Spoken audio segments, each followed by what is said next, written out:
Good evening. We are about to start the Parkway School District Board of Education meeting. So if you would all join us in the Pledge of Allegiance. I pledge allegiance to the flag of the United States of America and to the republic for which it stands, one nation, under God, indivisible, with liberty and justice for all.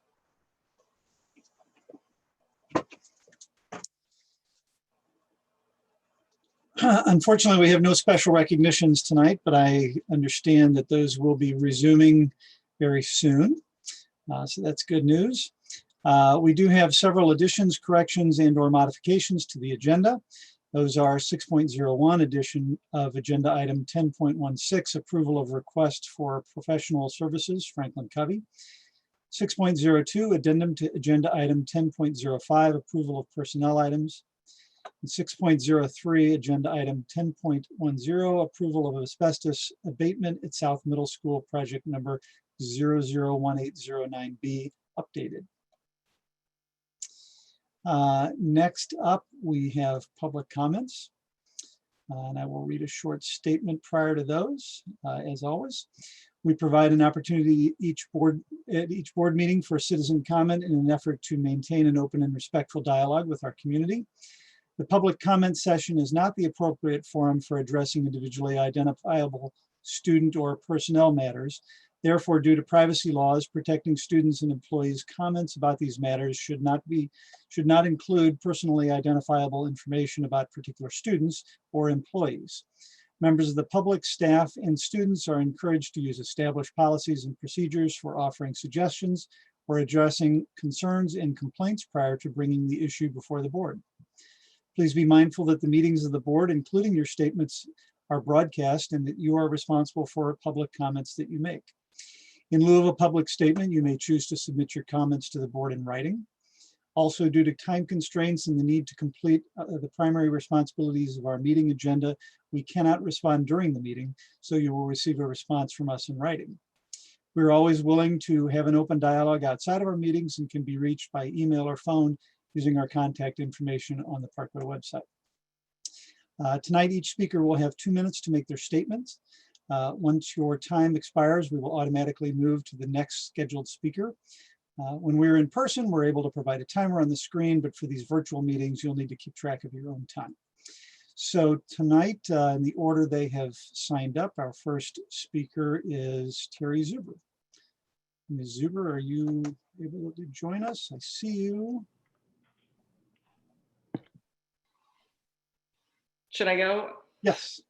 Good evening. My name is Terry Zuber. I just want to point out we were told 3 minutes, which is what we prepared. I have 2 children at Parkway Central High School. My daughter has asked to speak first. Okay. I tell you what, Terry, I will go back and look real quick because I've got it right up here. Give me just a second.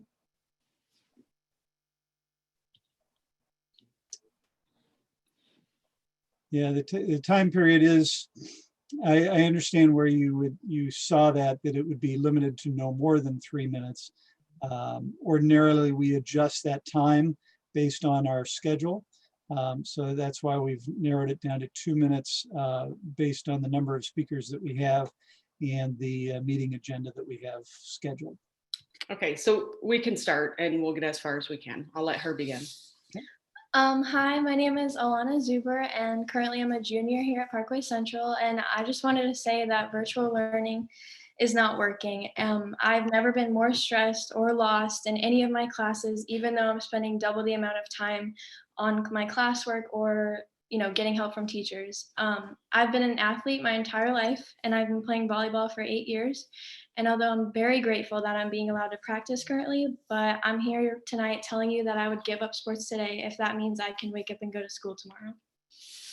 Many private schools have been in session in person with all grade levels since the start of the year, and they are managing to do it safely. As of yesterday and the release of Rockwood's message, every school boarding Parkway has a plan to return early elementary students 5 days a week.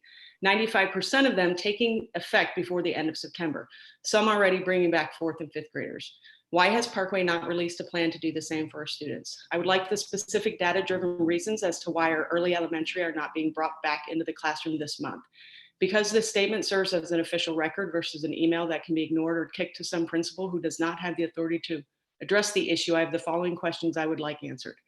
Why are our schools currently sitting empty? Why are the teachers not utilizing the school facilities provided by the taxpayers and using this time to prepare for in-person learning? At the beginning of the school year, why did the board not vote on the transition to go from hybrid to all virtual? Why was this decision allowed to be made unilaterally by Dr. Marty? Will there be a board vote to bring students back? When will that vote be? Due to the current level and lack of transparency, will that vote be public? After the board meeting last month, I was told that Parkway was 100% ready to offer both virtual and hybrid. Was that statement true? If so, why is Parkway not prepared to bring students back now, even transitionally, starting with our youngest learners? The senior leadership in this district is failing our kids. If Parkway is unable to provide a plan that begins to return our kids, starting with the youngest by the end of this month, I would ask for Dr. Marty's resignation to allow for a more effective leader that will put the educational needs of our students first. The e-learning quarter system is causing irreparable harm to the social and emotional health of our children. I have never experienced so much exhaustion, depression, frustration, and helplessness from my kids. In addition, the attempt to shove 18 weeks of material into a 9-week timeframe is unsustainable and will be to the educational detriment of our children. Thank you for your time. Thank you very much. And while you were speaking, a couple of board members and I were conversing, and I informed the person keeping track of the time to extend to 3 minutes for the full slate of speakers that we have tonight. So sorry for any confusion there. Didn't mean for you to have to rush through it, but we appreciate your comments. Next up, we have Michael Harms.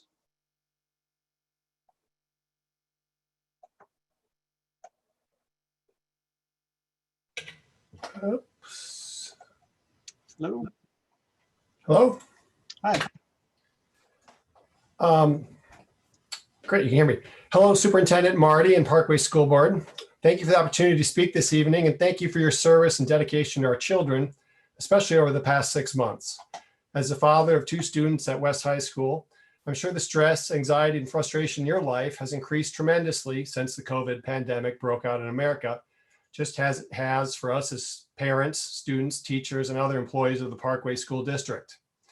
The hardest decisions that our leaders have to make during this pandemic involve determining the appropriate balance between a number of competing factors, including student health and safety, teacher health and safety, mental health, socialization, learning and cognitive advancement, and broader economic factors.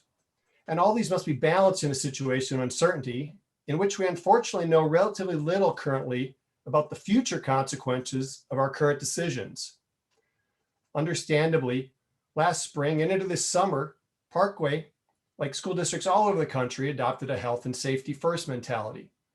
My concern is that Parkway appears to be currently on a path of overly prioritizing physical health and safety considerations, such that some of the other factors I mentioned, mental health, socialization, learning efficiency, are not being sufficiently weighted in the decision-making process.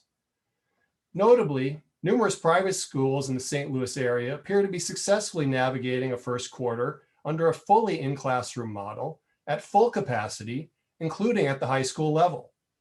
I'm particularly concerned about the implied subtext of recent communication, in which it appears that Parkway is already laying the groundwork for a virtual-only learning model for second quarter for all grades.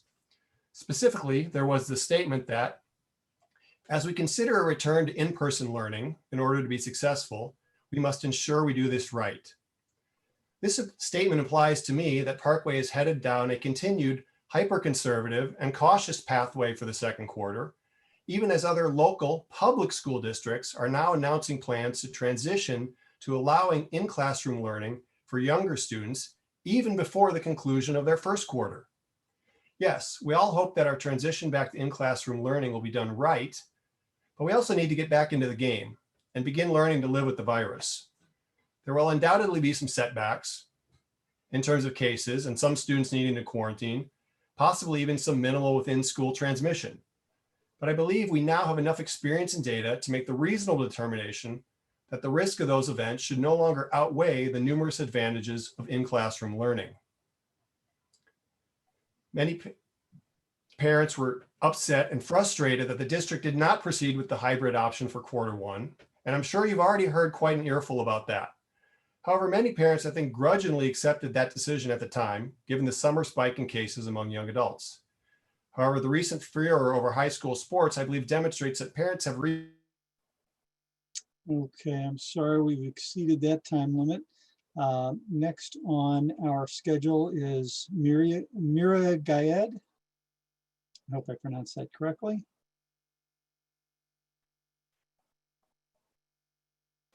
Can you hear me? Yes. I have 2 kids in the Parkway Central High. I'm not gonna go tell you my opinion about virtual learning and how I did not see justifications in keeping the schools closed. The speakers before me and after me are gonna do a wonderful job in that. Our kids are afraid to speak up, so I'm here trying to be a little bit of their voice. These are comments submitted to me by our children, Parkway children, our future, the ones who are doing a social experiment on, but terribly failing him. Here are some comments submitted to me. I feel like I'm going to fail this year. There's nothing I can do about it. I feel overwhelmed and overworked. I feel I'm not learning anything. I feel that people are not getting much, and it's going to hurt the students and how much it already has. I don't even want to log in, but I know that I have to shoot for the future I need to. I think Parkway schools are not living up to the brighter futures and are living up to the higher expectation, because Parkway is expecting us to do so much work, double the work. I feel that my future is at stake and there's nothing I can do and work, and even harder I did. I'm asking the school board to please let me go back to school. It's a junior from Parkway West. I spent about 4 hours of homework most nights, revoking my free time and forcing me to do even more work every morning, not to mention the high emotional anxiety that is causing me. Parkway Freshman Center. I really want to see my friends in actual. I kind of do not like online school because everyone is always yelling and doing other stuff unmuted. First grader in Parmat. This is horrible. My room has become my school. My school has become my home. I feel imprisoned. The block system is so annoying. It's hard to keep up and so easy to give up. I want to be in school where I can actually learn and get all the help I need, as well as be with my facts. Junior, Parkway Central. I do not like virtual school because I cannot focus at all, no matter what, no matter where I go. Also, because I have less motivation. I did not do anything in general. This is just difficult. Ninth grader, Central. I don't like e-learning because you have to click on so many places, then Zoom doesn't work. It freezes and you have to mute and unmute. And whenever I speak, the teacher doesn't see me raising my hand and calls on other kids. And when I'm in school, I can just go to the teacher and ask the question. First grader, Riverband. It's terrible. It's confusing. I want help instead of being sent to the breakout rooms all the time. Most of the time, my teacher has sent me to a breakout room. I miss what she said. I need to be going because the other kids are so loud and talking at once. I don't like this at all. Second grader, Fairmont.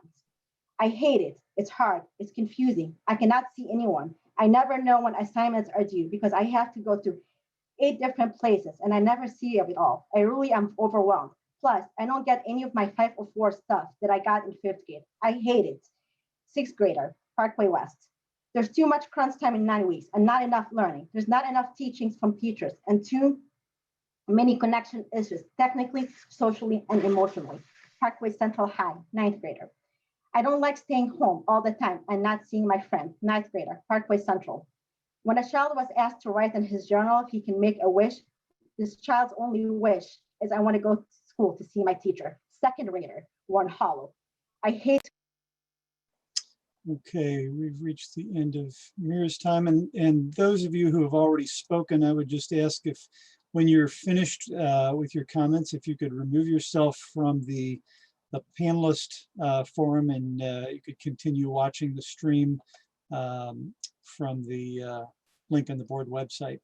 That would be great. Next up, we have Alexa Jolie. There she is. Hi, good evening. I'm going to start with a portion of an email that I sent 13 days ago and finally got a response to today at almost 4 o'clock. Every choice we make as leaders directly affects real people. You have made a choice that hurts the most vulnerable members of our community. Every family that has experienced job loss or instability and unimaginable hardship during the moratorium.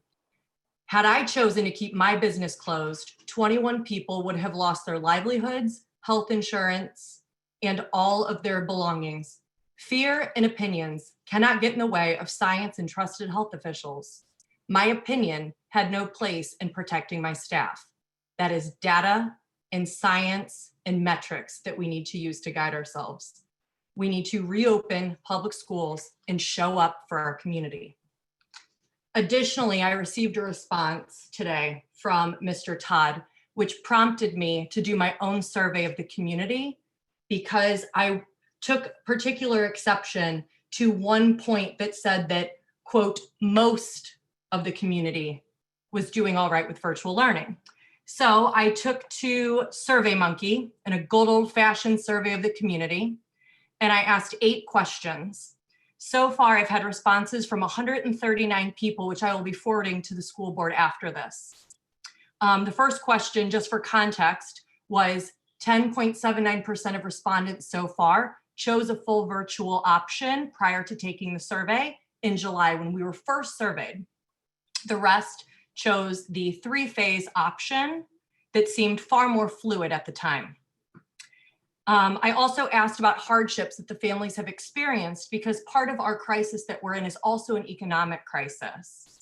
51% of respondents have experienced income loss, furlough, salary reductions, or layoffs. 41% have reduced work hours or quit jobs to take care of school-aged children. And 48% have incurred additional childcare expenses due to school closures. We asked how effective it had been. So far, only 2% consider it very effective, 26% somewhat effective, and an overwhelming majority of 63% not so effective. How have you been happy with the Parkway communication? 69% are not happy with the level of communication from Parkway. 86% do not feel their voices are being heard. I asked if children participate in Adventure Club, which I find atrocious that it's over $2,000 a month for 2 children to have full-time care at a Parkway facility. Only 8% of the people surveyed have an option to that because, as you know, capacity is limited. Who is facilitating children learning? They are in back rooms of kitchens. They are in vet clinics, and they are going to work with their parents that do not have a choice to sit in an office or a nice cozy home like all of you are doing right now. 69% of. Okay, thank you, Mrs. Jolie.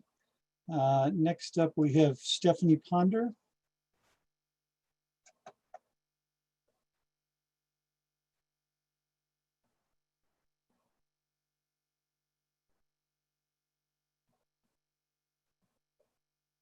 We have Stephanie Ponder able to join us. I'm not seeing her as a participant, Mr. Todd. Okay. If she shows up, then we'll just keep her muted and we'll squeeze her in the next opportunity. Next up on the list is Krista Goldman.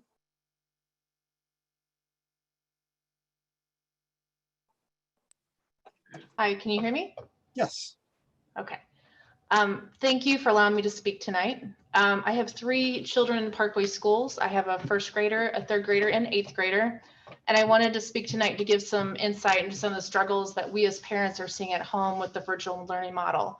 My youngest son is in 1st grade this year. His kindergarten year was cut short, and he has not received a quality education since March due to the virtual learning model. This past spring, when we switched to virtual, he refused to do any of the work. This year is a similar experience with him, and we've tried many things to get him to participate. This was certainly not the case when he was in school in person during the first part of the school year, as he thrived as a student when he was in the classroom. So not only is he not receiving an education right now, but he has not had much opportunity to make friends and socialize with other peers his age, which I feel is equally important for any child to have. My middle son is in 3rd grade. He has an IEP and receives services through the special school district.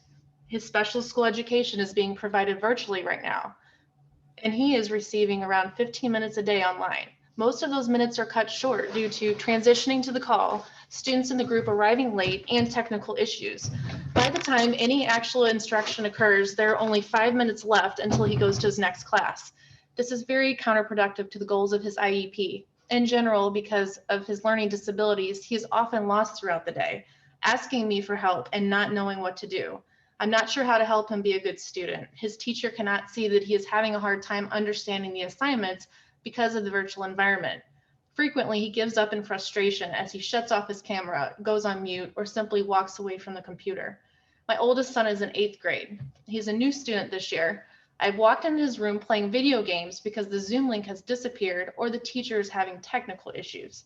This is a year that he could be making friends, socializing, and playing sports.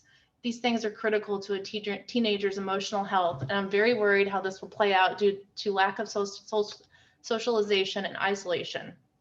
And I also want to be very clear, the school my children attend is great. The principal and teachers are amazing. But it's unfair to expect them to deal with the unforeseen challenges parents are facing with the virtual learning model. I've heard from several families that have young children or children with disabilities that this is not working. For example, parents of children that are deaf and hard of hearing are especially having a hard time receiving proper instruction from their teacher, as there are no subtitles on the screen for them to follow. What about non-English speakers? How are they accommodated behind a screen? Parents of young children are unenrolling them out of Parkway and paying for tutors to homeschool them because it's not working. Other parents have no choice but to take on the financial burden of enrolling their kids in private school. I do not feel you consider the majority vote when making your decision to go with all virtual model when school started.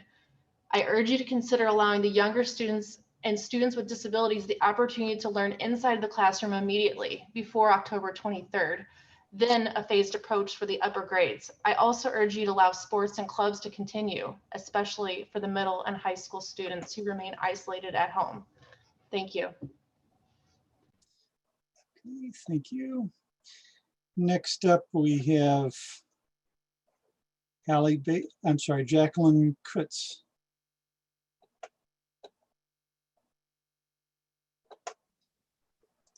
Yes, can you hear me? Yes, go right ahead. Hi, my name is Jacqueline Coots, and I am a mother of 4 kids, 3 of which are in the Parkway School District. I am also a leader of a Facebook group called Parkway Parents for In-Person Learning. This group was started roughly 2 months ago when Parkway made the announcement for hybrid learning. It grew in numbers a couple days later when virtual learning was given as our only option.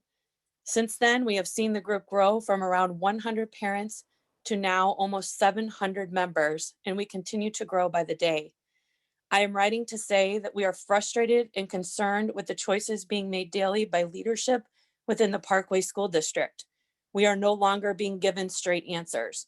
We have been told time and time again to simply wait for a better solution to be planned. Why? We have been waiting now for 6 months for this problem to be solved. Virtual learning began last March. This has and continues to be an extremely frustrating situation for parents and caregivers because we believe our needs are not being considered by the very people who were entrusted to do so. I am asking that if things do not change after tonight's school board meeting, you and other members of the board consider a private meeting with myself and other members of our leadership committee in the Parkway Parents for In-Person Learning group. Our goals are simple: to reach a solution to get a date on the calendar for when Parkway schools will begin to reopen to allow in-person learning. If this is not feasible, sadly, after weeks and weeks of emails and correspondence that we feel is seeming to go unnoticed to the degree we would like to see, we feel that we have no other options but to proceed with the next course of action, which is to ask that Dr. Marty resign. I am asking and pleading that you please consider who the actions of those in charge are affecting daily, the most vulnerable and precious resource our society has, its children. I'm finished. Okay, thank you very much, Jacqueline. Next on the list, we have Hallie Baker.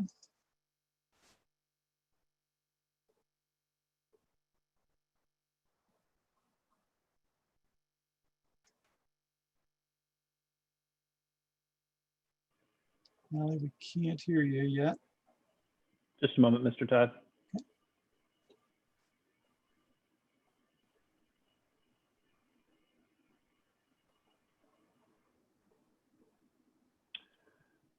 Why don't we move on to the next one, and we will circle back around to Holly Baker if she becomes available. Okay, and for those of you who've already spoken, if you could, again, if you would exit the meeting, you're welcome to rejoin the live stream available to the public. Next one on the list is Courtney Santelez. I'm sure I didn't get that one right, but I hope I did. That was close. It's Santa Lise. Santelez, okay. Good evening. Yes. Thank you. Good evening. As you said, my name is Courtney Santelise. I'm a healthcare analyst, a Parkway West alumni, and a mother of 2 boys in kindergarten and 2nd grade. I'm not speaking on behalf of an official group, but have quite a few other parents and families who share my point of view, but are unable to speak. I'll be brief, but need to continue advocating for our kids, as virtual learning is not sustainable for us. Our kids have always loved school and are now saying they hate school, having daily meltdowns, complaining about their eyes, and regressing dangerously in their social, emotional, and behavioral health. I've witnessed countless meltdowns of kindergartners and Zooms still this week. They're frustrated, confused, and this goes against their nature. Our little ones should be back at school, and they should have been back at the beginning of the year like other districts, or at least have a date to return now. We are dumbfounded that Parkway is no longer leading the way as we once did, but now stagnant at such a critical time for our kids. I've sadly even heard multiple parents saying they're embarrassed now being in Parkway. We've heard from Dr. Marty Parkway is currently planning, but we need to restaff. We'd like the following questions answered. Why weren't classes configured for virtual and in-person preference at the beginning of the year? They're mixed in our classes. We've been told in case families change their mind, but in the summer we were told we couldn't change our mind until the end of the semester. So what happened? Also, we've heard of teacher changes. Why not put the burden of teacher change on the families that do decide to change their mind? Our other question is why, in the preference survey that we just got, are we getting 11 days to complete our preference of in school or virtual, when any parent I know can give you their full rundown in less than 11 seconds. Would over the weekend not be more reasonable? We were not giving this much time in the summer. Every day further the kids don't go back is making it harder for when they eventually do. Please expedite our youngest kids as a priority. We need to hurry up and follow the example of the majority of districts, the letter from 92 St. Louis pediatricians advocating for getting kids back, and St. Louis County guidelines. Please advise, and I am happy to help with anything possible. Thank you for your time. Okay, thank you. Mr. Rooks, do we have Hallie Baker available yet? She appears to have dropped off. Okay, we'll circle back to her again. Next on the list is Julie Chambers.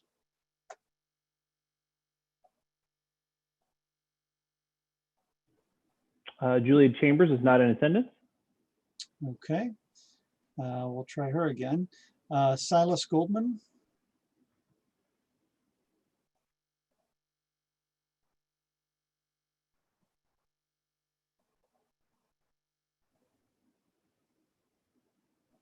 Am I audible right now? Yes. Probably a little bit too much. Is that better? That's better. Everybody's muted now, Okay, except you. well, I guess you get a flavor of what we're dealing with on a daily basis. Well, thank you for giving me the time here. So you're aware I'm a Parkway alumni and also I'm a health informaticist by trade. I also have kids in the Parkway district. And Mr. Todd, thank you for sending the link to the community health dashboard. I do appreciate that. That helped me get some insight into what Parkway's position is on developing an action plan. I studied it pretty thoroughly, and what stood out to me was the responses from Parkway in their action plan are focused on more longitudinal data, but that doesn't reflect the diverse dichotomy of Parkway. We're dealing with kids between the ages of 0 to 9 and 10 to 19. And according to the data presented on your website, those are the 2 lowest rolling 7-day averages for new infections of any of the dichotomy groups studied within the infection rates. So if you use those specific data points for the kids that represent Parkway, we're at much less risk of going back to the in-person setting. That reflects the exact dichotomy of our Parkway students. And I think the action plan should reflect those specific students and not the systemic nature of data that was used on that website. If we're going to use general stats, we'll always end up with a general answer. Let's dig into some details of how we could use the data of our students and come up with a solid action plan. Thank you. Thank you. Next up on the list is Derek Reeves.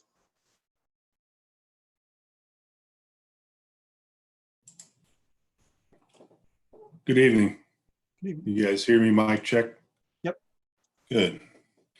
I'll start with, I know that nobody's job's easy in these times, whether it's teachers or parents or Board of Education members. So thanks to everybody for what you're doing.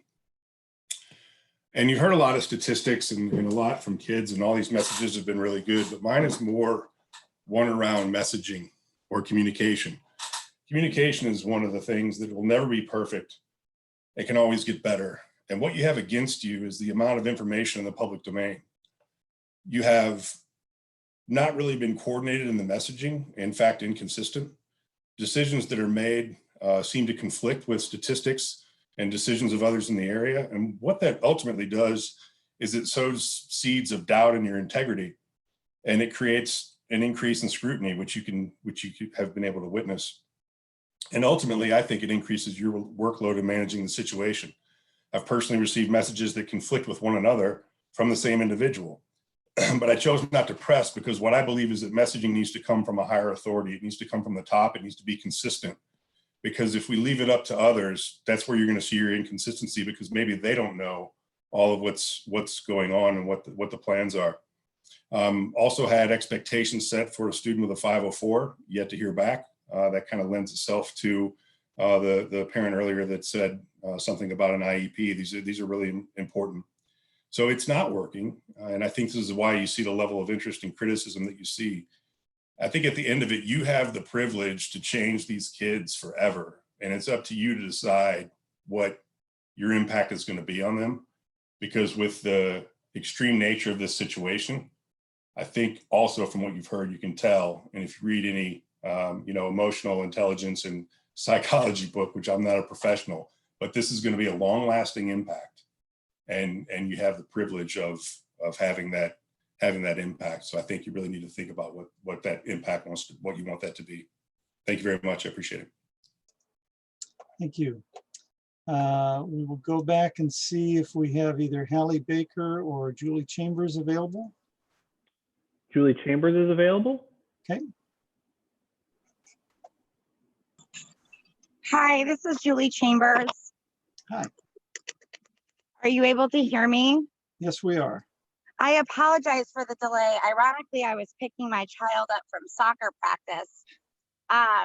That's all right. Go right ahead. Thank you for hearing me out. I have listened to everybody's speeches, which are wonderful, very well formatted, heavily supported by data, and I greatly appreciate it. First and foremost, I just want to take a few seconds to thank each of you.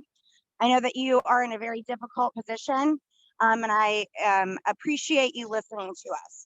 I actually inquired about speaking tonight because of the Early Childhood Center. I actually have 3 children, one in 5th grade, one in 2nd grade, but I have a 3-year-old. She attends the Parkway Early Childhood Center. It is my understanding that they have much greater resources for being able to get these children back into school at the very least. There are very low transmission numbers amongst these ages. Preschools and daycares around the entire county are open, have been open even throughout the summer with great success and little issues. They are already set up for small classrooms. They are set up to not have cross-contamination amongst students and other teachers as they remain in their own classrooms. I think that the early childhood program avoids a lot of these logistics that you guys keep raising as being problems for getting children back into school, even prior to the 2nd quarter, let alone in the 2nd quarter. So I come to you as a parent focused mostly on my 3-year-old, despite the fact that my 5th grader will not log on, has actually expressed issues that we have had to consult his pediatrician about because it relates to depression and struggles that he is experiencing through the virtual learning. But I come to you as a parent representing those who have these younger children who have to seek out daycare elsewhere when Parkway Early is so well equipped to be able to bring them back in. The transmission numbers are so low. It has been proven to be effective at other schools, other daycares. They can go so many other places. And the teachers want to go back. We're hearing from them that they feel equipped in order to be able to have them back. They have small class numbers.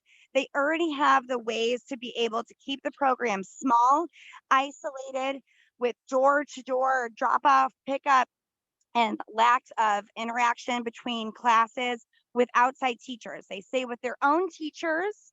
And like I said, there are so few buildings that logistically, I really urge you to focus on getting them back as soon as possible, as they are missing very, very key educational time that will shape their love of learning and their trust of learning for a very long time. Okay, thank you very much. Do we have Hallie Baker at all? No, that appears to be it. Okay. So thank you to all of our speakers tonight. We appreciate your input. And as I mentioned before, you will receive a response on behalf of the Board of Education in the near future. Next, let's see, and those of you who have already spoken, if you would go ahead and exit the meeting and then go ahead and rejoin the live stream available to the public, that would be great. It'll give us a little bit more room on our grids for a presentation we're going to have shortly. Next, may I have a motion and a second to approve the agenda for the regular meeting of the Board of Education is scheduled for September 16th, 2020. So moved. Second. All in favor? Aye. Any opposed? Motion carries 7-0. The next regular board meeting will take place on Tuesday, September 29th, 2020, beginning at 7 p.m. The annual tax rate hearing will take place that same evening prior to the regular meeting at 6:30 p.m. Next up is board liaison reports. I will open it up and keep track of who has gone and chip away at who's left. I'll go first. Okay. Well, especially following the comments from the public too. It is tough right now. We understand that as board members, we also have kids in system too that are also going through the virtual learning. And today I was on a phone call with Zoom call with a parent teacher conference too. And for the teachers too, it is tough. The comment was, it's not joyful. This is the situation. And I do believe all of us want to see the kids back in school as soon as possible. And we're trying our best to keep everybody healthy and safe and do the best by the kids. So appreciate the comments tonight. I'll say the board is getting a lot of comments and a lot of communication with different points of view. And I do appreciate the response from Dr. Marty and President Todd to all the comments that we do receive, because we are getting a lot of feedback right now and it is frustrating, but we appreciate it. And we do want to see the kids better. I'll echo some of what Matt said. I'm fortunate enough that my wife's able to do the homeschooling while I work from home, but from my position, I do have a window literally into homeschooling, and I see and hear, even though I'm not on the front lines, and observe what goes on. And with respect to the people that spoke tonight, I get it. I understand the frustration. It's really, really hard. This is a time in Parkway in American history where there's not a ton of great options. And I respect that our people, to a person in this district, are doing a terrific job under almost impossible circumstances. And I just want to give my support to, the teachers, which at this point also includes the parents. That group has merged over the last 6 months, and we're going to get through this. But for the moment, it's really, really hard. And I applaud everyone who's making, the best of what they can right now. So, no. That's it for me. Well, there's going to be a little bit of repetition here. We're all in this together. Pam, can you speak up just a little bit? I have a middle school, high schooler. Pardon me? Can you speak up just a little bit? Make sure Sure. we can hear you. I don't know where my microphone is.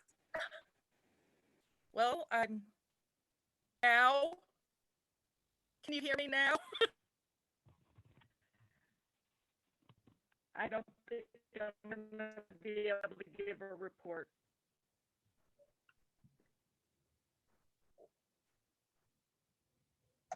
Okay.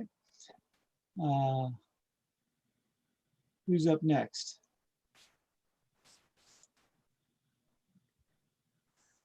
I will just. I'll go ahead. mention- Oh, Oh, go ahead. Okay. oh, okay. In addition to just agreeing with what everyone else is saying, that, you know, we're certainly working parents. I've got elementary age kids. None of us hoped COVID would happen. And we're all making the most of figuring out how to get through this again together and as a community.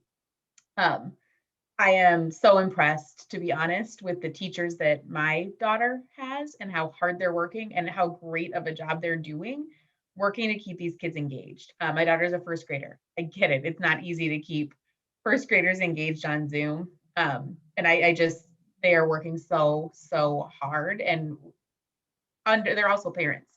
They're also trying to figure this all out. So just echoing that, kudos. The other thing I'll mention is that Dr. Ciortino and I participated in the Equity Task Force meeting last week. This is the second meeting of that task force, really still focused on group learning. So the group learned together about white supremacy, what it means to be anti-racist, et cetera, so that we can work together towards recommendations for what some things that the district can do. It's a really nice, diverse group with lots of different perspectives from out in the community. And I look forward to continuing that work with the other members of the task force and seeing what we can come up with. Sam or Debbie? I had the opportunity to visit with a second grade teacher who took the time to take me through the whole process of virtual teaching and learning. It's amazing what is happening or what could happen. It does require so much planning and thought and articulation that I think it's very taxing for teachers. It's very difficult. And a great teacher who is very dedicated to doing all that is needed to accomplish the opportunity for working with students virtually on a face-to-face basis in a full group or small groups, using the technology that's outstanding. It provides tremendous opportunity, but the difficulty is just all the planning that goes into it. I saw the daily schedule for an elementary teacher. They teach all the subjects, so they have to plan for all the subjects every day practically. So, you know, I think the structure is there. I think teachers are dedicated to making it happen in the very best way for children. But I agree with parents. Being an educator, you know, I really feel for these kids. I feel for the parents who don't have the opportunity to have their children in school. And hopefully we'll get to that point as quickly as we possibly can. Thank you, Sam. Debbie, do you have anything to add? Yeah, I'd not to belabor everything that everyone else has said, because I too ditto most of everything that everyone has already said. And just to thank you, Jeff and Dr. Marty, for responding to all of the correspondence on behalf of the board that we have received. I greatly appreciate that. It's a time-consuming effort, but it's very important. And I also thank the parents for reaching out to us so that we hear the stories and have the understanding. If we don't know what's going on out there, we can't put that together to understand the best course of action for our district. I agree too that the best way to do the education is in person. And it's a fine balance of trying to make sure that we do that in the right way. I'm very pleased with our district bringing the data and the metrics together. That has been something that I think we need to offer some praise to our staff and administrators for pulling that data together so that we now have reliable information that's accurate to go by so that some of these future decisions can be made. And I appreciate some of the public comments that were made in regard to that from a health informatics and analytical standpoint. But I guess my message also to our constituents is our board stands with you. We are all parents, we're grandparents, we're going through the same thing and the same struggles everybody else is. And I just try to every day find a positive. I watch my daughter's classes and I see a lot of positive things that are occurring through virtual learning that we wouldn't be experiencing if we were not in virtual learning. And I just feel like I have to grab onto that for the sake of sanity. There are some wonderful things that are taking place through all of this. There are challenges, there's improvements that can be made, of course, but there's some really positive things. And to our teachers, thank you so much for your dedication and your hard work. I have not watched virtual learning at other school districts to do a comparison. I have heard through others that Parkway tends to excel to that over some other districts' virtual learning curriculum. So for that, I applaud all of our curriculum coordinators and our teachers and our dedicated staff. It's not easy. It's very difficult. And the time and the effort and the preparation that's going into this and seeing our teachers in action, it's insurmountable. And so thank you very much for all of that. We're going to pull through this. This is temporary, but I think the reality is we have to figure out how to live with it. It's our new normal. We don't like it, but it's here, and we have to figure out how to best deal with it. So, from the bottom of my heart, thank you to everybody who's hanging in there, working together, and communicating. And we'll work it out together. Thank you, Debbie. Mr. Tapp? Yep. First, I'd like to, there are a couple of things I wanted to mention last month, and I don't think I did. And that's I wanted to thank the Parkway Alumni Association for their gift towards the expense of the virtual graduation that was put on for our class of 2020 seniors. And also I want to recognize the Central seniors this past spring, the class of 2020. They actually donated much of their graduation party money to the food pantry. So I thought that was pretty cool. I will just echo the sentiments of my fellow board members that that we hear you. We hear just in the last couple of days. We've probably heard from a couple of dozen people that aren't happy we're not back in school. We've probably heard from a couple dozen people that are perfectly content with where we are. And we've done our best to respond to each of you. I didn't get quite through all of the emails today before meetings began tonight, so I have a few to still respond to.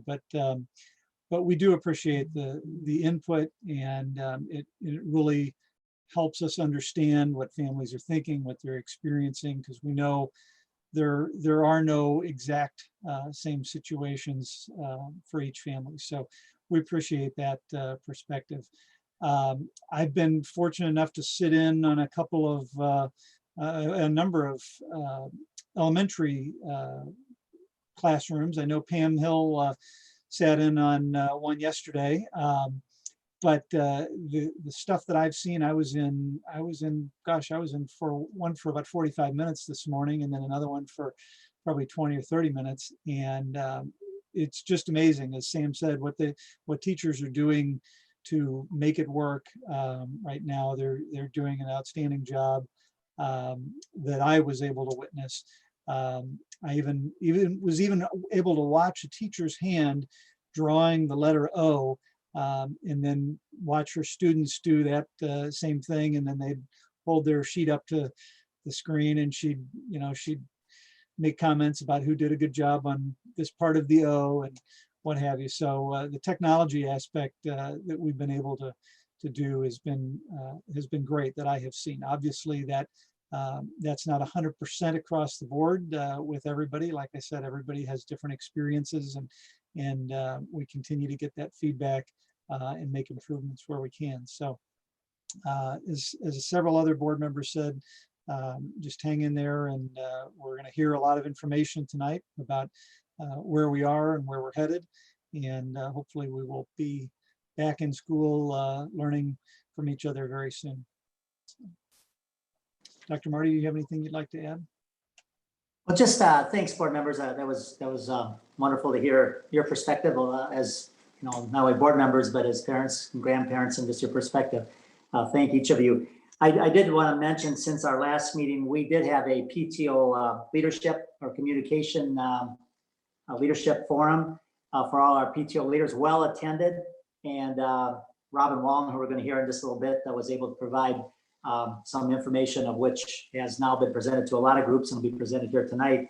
But we also had a lot of sessions around PTO leadership and finances. I want to thank our PTO leaders at this time. And it's a challenge. Talk about a challenge. PTO is really thinking of creative ways, and they had a lot of discussion about what they can do to enhance their activities and their unity and their support of teachers at their schools this year. And don't want to repeat, Chrissy, thanks that the task force work. Yes, that's going very well. We have 2 meetings in, and we have and now we're getting more focus on the recommendations. And I think as we move forward, our board is we're working on policy work. We're working on some other aspects, but certainly our major focus right now is certainly on the day-to-day work of which we've been talking about tonight. And we'll be looking forward to the board hearing and reacting to some of the information we're going to present that the public will also be engaged in tonight. So again, thank you very much. Again, board members, appreciate your comments as a follow-up to our citizen statements. Thank you. We have no board subcommittee reports, although as Dr. Marty mentioned, several of us have been engaged in policy work. So we're continuing to review and update some policies with the help of MSBA and district attorneys. So that information will be forthcoming in the next few months, some of it before the end of the year. We have no upcoming subcommittee meetings scheduled at the moment. So right now we'll move on to 10.0 action items. Our consent agenda is listed in the agenda. So may I have a motion to approve the consent agenda as presented in the September 16th, 2020 board materials. So moved. Second. Is there anything to be pulled to action or closed? All in favor? Aye. Any opposed? Any abstentions? Motion carries 7-0. We have no action items tonight, no policy review tonight, which brings us to 13.0 reports. At this time, we'll have a summary of and review of the virtual start and report on metrics and data developed for the future decision of return to face-to-face instruction. So I'd like to introduce Carter Snow, our coordinator of student assessment. And you just took away my screen when you did that. Mr. Todd, I think actually Dr. Watson is going to start the discussion. Actually. Oh, well, I was getting to that. Okay. But whoever presented the screen took away my made it automatically full screen. So I lost my list of people to introduce. So we have Carter Snow, coordinator of student assessment, Paul Tandy, who's our chief communications and emergency management officer, Dr. Robin Wallen, director of health services, and leading off will be Chelsea Watson, our deputy superintendent. Chelsea, are you with us? I saw you get on. There, I had to unmute here. Here you are. Take it away. All right. Can everybody hear me okay? Okay. So good evening, President Todd, Vice President Hopper, members of the board, Dr. Marty and Mrs. Stover. If we can go to the next slide. Why are we here? Well, it's all about our Parkway mission. It's about our commitment to students. And this year, like all others, Parkway's mission continues to be at the core of our work. We have been engaged in distance learning for 17 days. The team in Parkway planned and planned for August 24th to arrive and waited with bated breath. Why? Because we were all anxious and eager for kids to arrive, virtually, of course, and to see all of the planning come to fruition. I believe everyone was ready and showed up and did their personal best. Knowing much of the behind the scenes details of what went into planning for this school year, we did know that there would be bumps in the road and celebrations. After all, this is the first time we opened a school year in a global pandemic. Yes, Parkway and districts across the world recognized we had to do school differently. With that understanding, we knew we'd have feedback that would be varied based on individual circumstances. And we do have 17,252 students. We understand that there are so many complexities to our current situation and continue to do the best we can to meet the needs of our students, staff, and parents. So tonight, I'm not only going to share with you the most complimentary feedback we've received, because we all know that's not a snapshot of what we've been hearing. I'm going to share a realistic view of the feedback we have been receiving since engaged in distance learning. And to be honest with you, I'm going to be a little repetitive based on the citizen statements this evening, because what we heard from our citizens tonight are the emails that our principals and our leadership team and you all have been receiving. And I wanted to represent that in this presentation this evening. So I'll begin with what we've been hearing from parents. I will tell you, there really are countless emails of appreciation. There are emails that we've received with constructive criticism and emails from parents who are simply fed up, and emails in between. So at this time, I'm going to share with you the words that represent parents in every area of our district and at every level. I must admit, I was a big skeptic of virtual learning. I was worried and upset, perhaps too much. It's not perfect, and we would prefer in-school learning, but things are going much better than I could have hoped. Despite the endless hours of time and effort, this model serves as a detriment to our youngest learners. It's by no fault of the district, and most especially not our teachers. But this format is not suitable for our younger kids. I just wanted to reach out and say how thankful I am for all you guys are doing and how glad I am we are doing virtual learning so that I can keep my family safe. From our family, you have nothing but gratitude and support. I am blown away by the teachers' hard work. I know they are doing absolutely everything they can and going above and beyond. Even with all of their amazing hard work, our household is still struggling mentally, physically, emotionally. While everything is going well for my daughter, who went to 3rd grade, unfortunately, the situation became much more difficult for my son, an ESL student who just started school this year, who went to kindergarten. Being an ESL student just starting school is already complicated, while online education has become more complicated for him. The classroom teacher and ESL teacher are very nice, but online lessons are very difficult for kindergarten students. My son's grades reflect his ability to use technology, but I must say he has grown leaps and bounds with that. But that doesn't necessarily help his GPA. But this technology is a life skill that I appreciate, and he will too, eventually.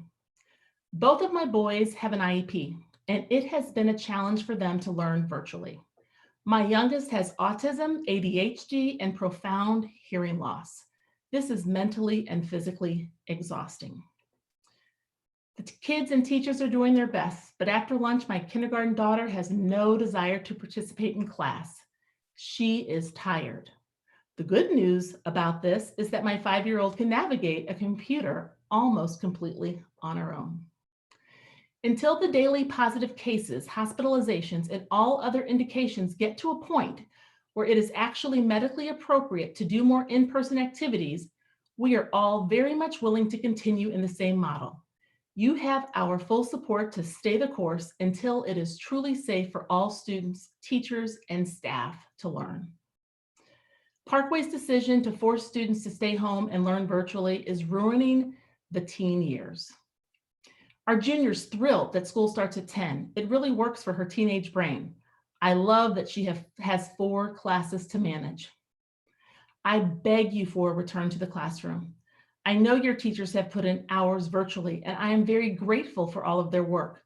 The common theme I have for both of my children to return to the classroom is their mental health. I think the plan to move to quarters with 4 classes meeting every day is a brilliant response to COVID. Students with IEPs need to be in school full time. Make the exception and bring kids with IEPs to school at 25% capacity. The Community Health Dashboard provides a great deal of information about transparency in regards to the data that is being carefully studied in making these decisions. Will you please bring back K2? They need more in-person more than any other group. As a parent of middle school students and a high schooler, we absolutely hope Parkway's littlest learners can return to the classroom as soon as safely possible. We are more than willing to continue distance learning ourselves so the young students can be in person. There are nuances to the electronic learning that need to be considered. It's not easy for a student to admit they need help. Hopefully, if the students turn their cameras on more, you'll see what's really going on. In this last comment, I want to give you a little context. The information I'm going to share is from a parent who has 3 Parkway graduates and is retired from the Archdiocese after 24 years of teaching. And she's currently facilitating a virtual lab for the Archdiocese. And she said, I have students from all over St. Louis County, but most of my kiddos are from Parkway. And since I do have a number of districts represented, I can compare and contrast the programs.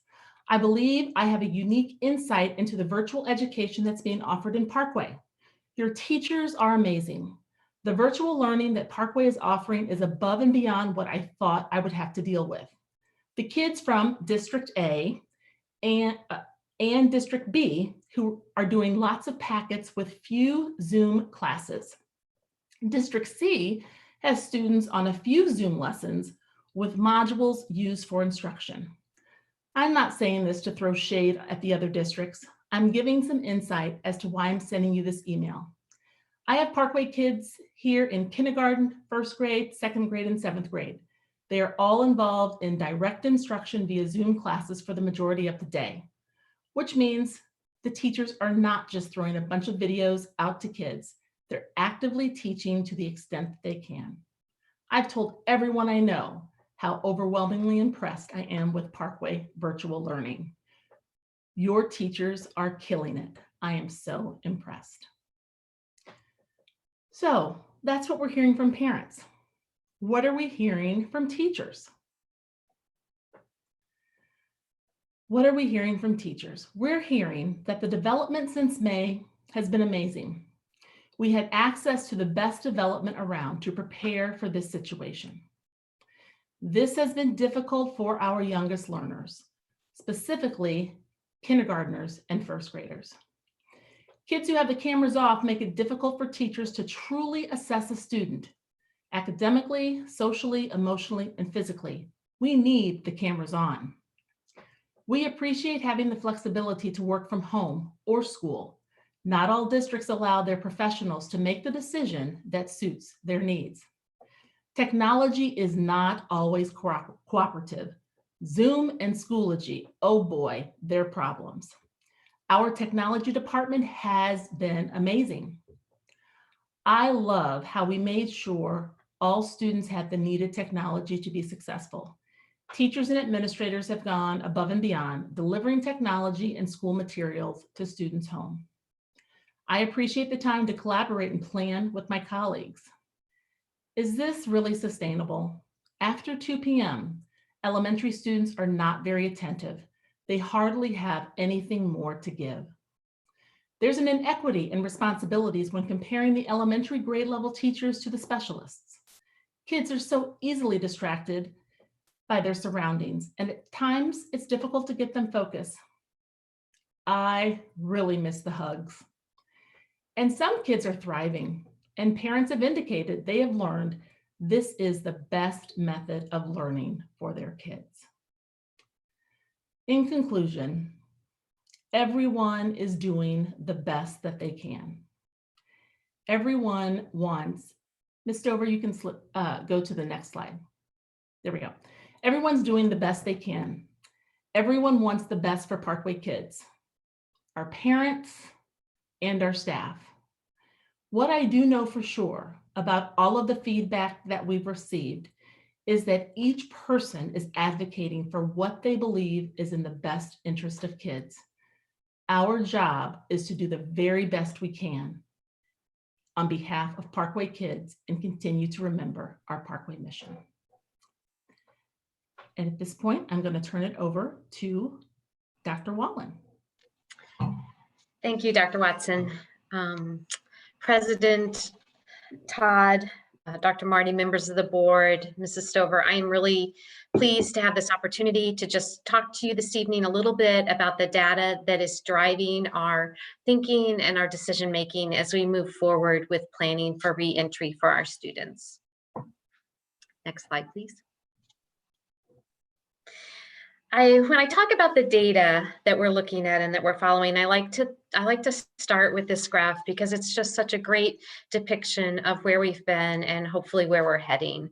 So you can see here, this is a Department of Health graph, and it's showing the trajectory of the pandemic in St. Louis County over the past 6 months.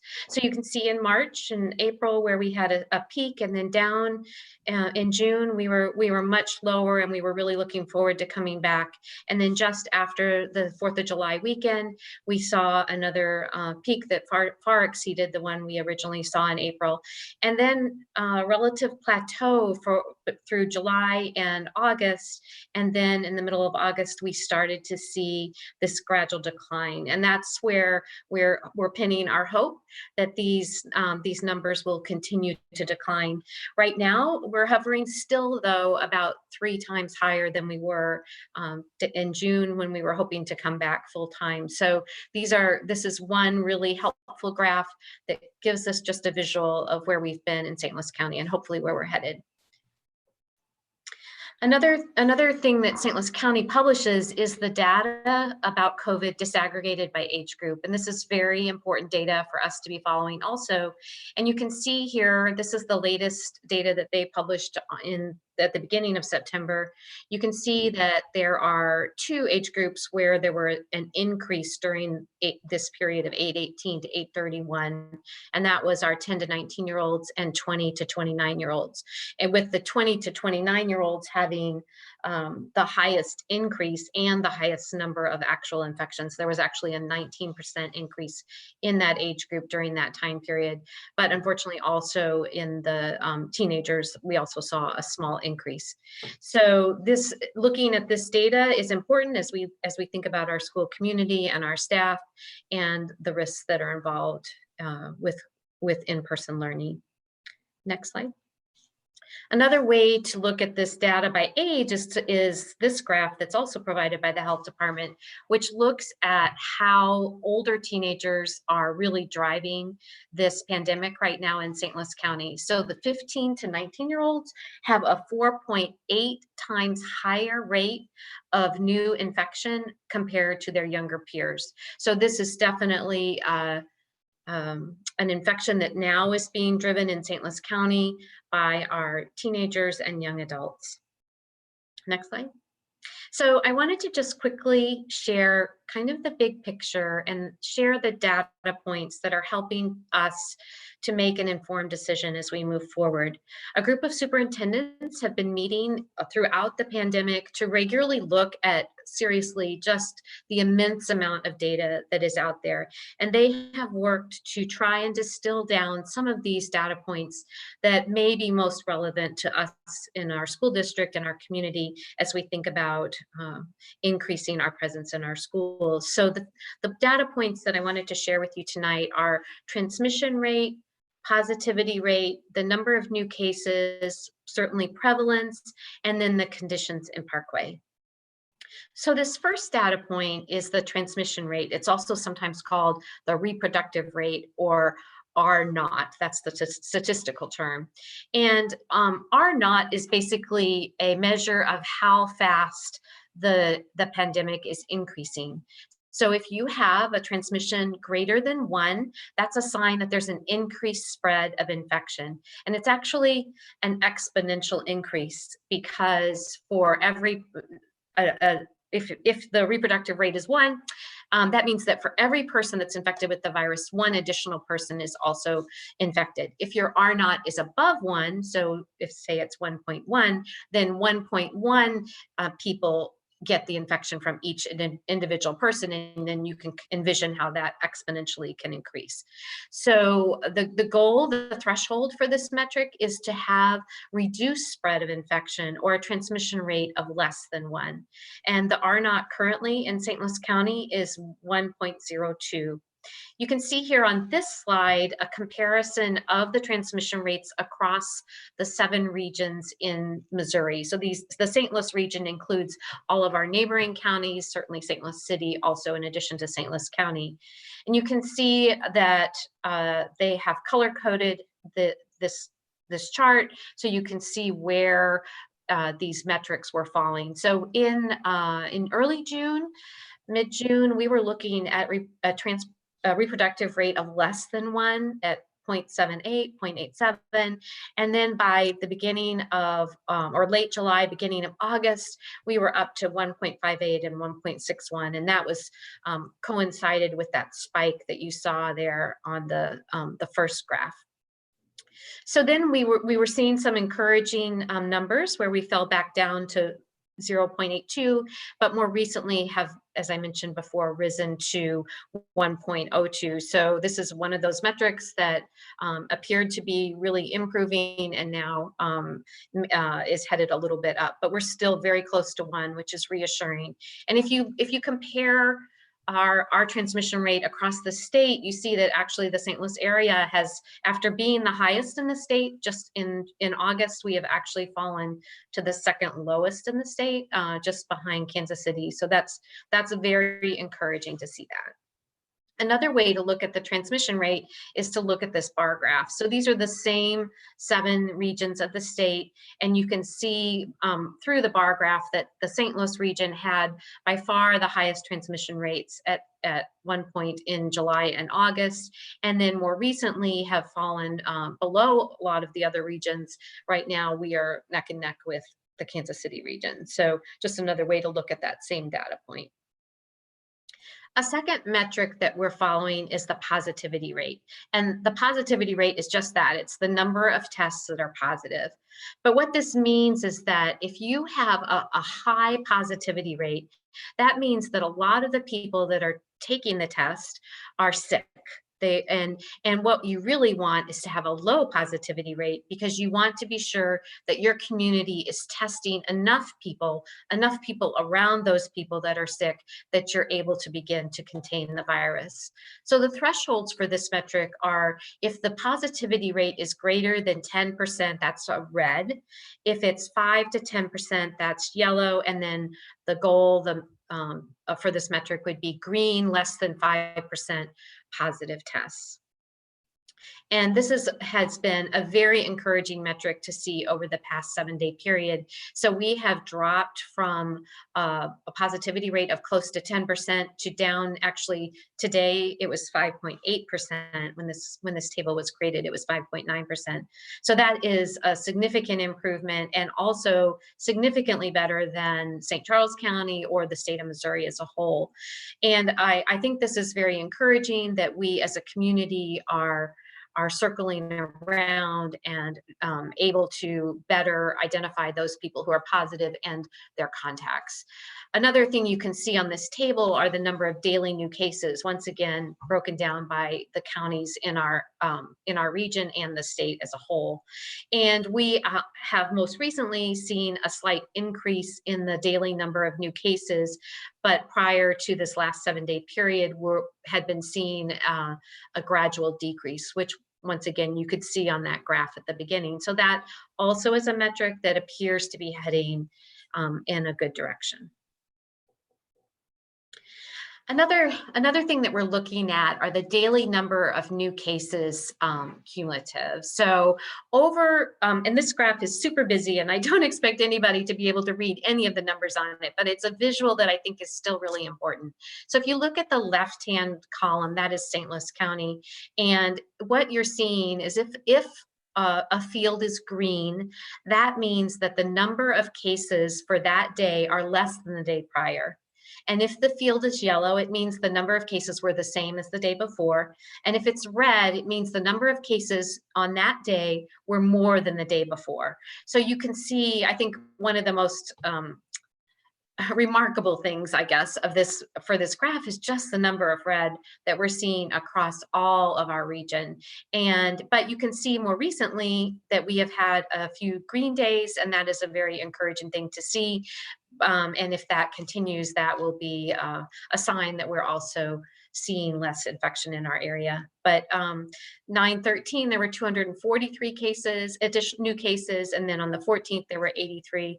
Today, which isn't reflected on this graph, there were more than 170. So it's definitely something that fluctuates. And it's also something I think you really need to look at over time to be able to see trends. And right now, there's not a lot of trending. There's just a lot of movement up and down.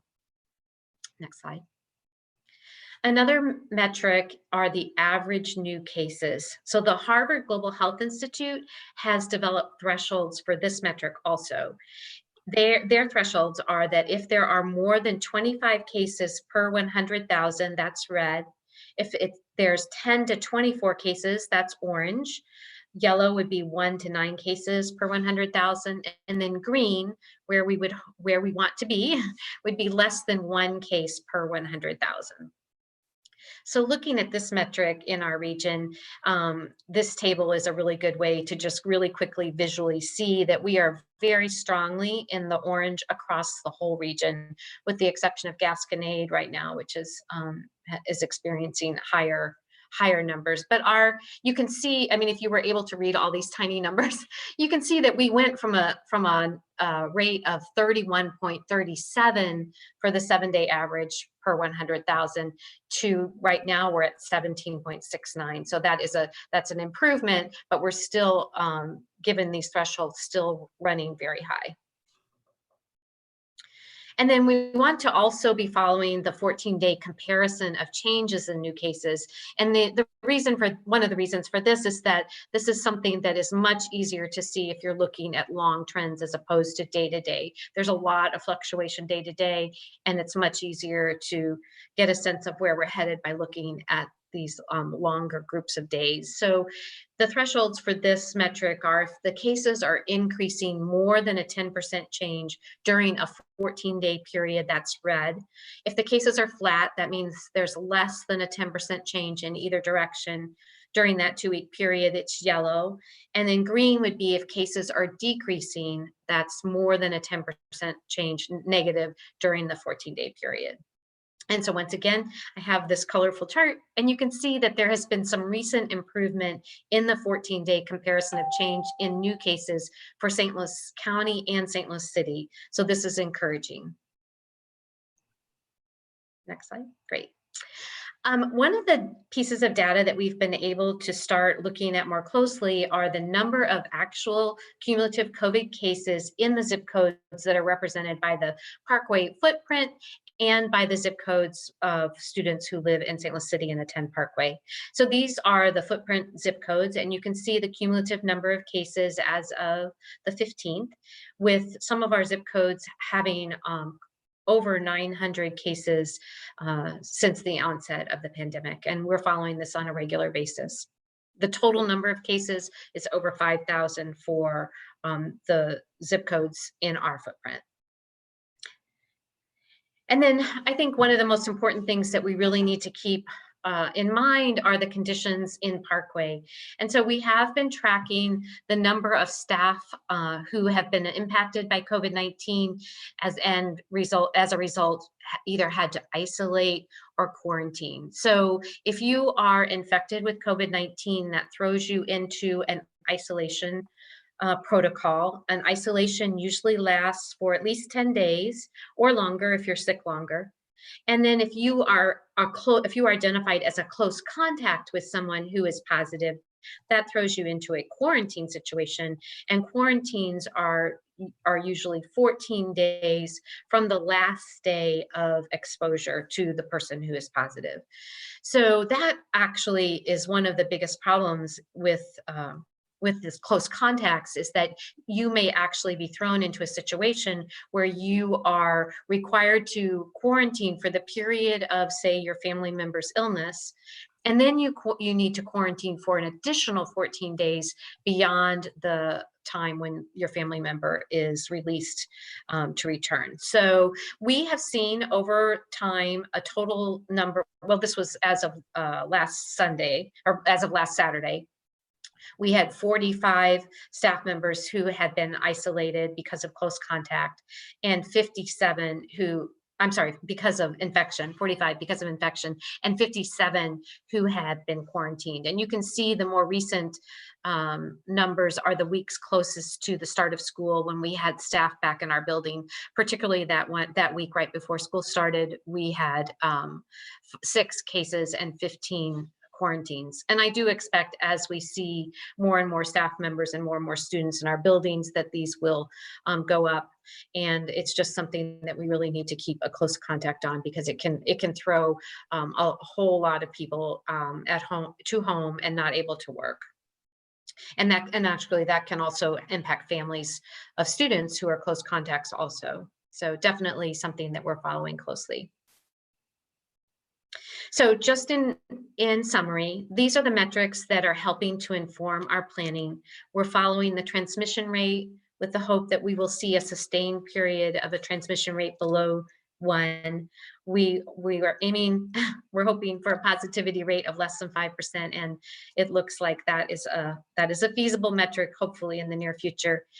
We want to see cases decreasing for 14 days, and that the average new cases are less than 10 per 100,000.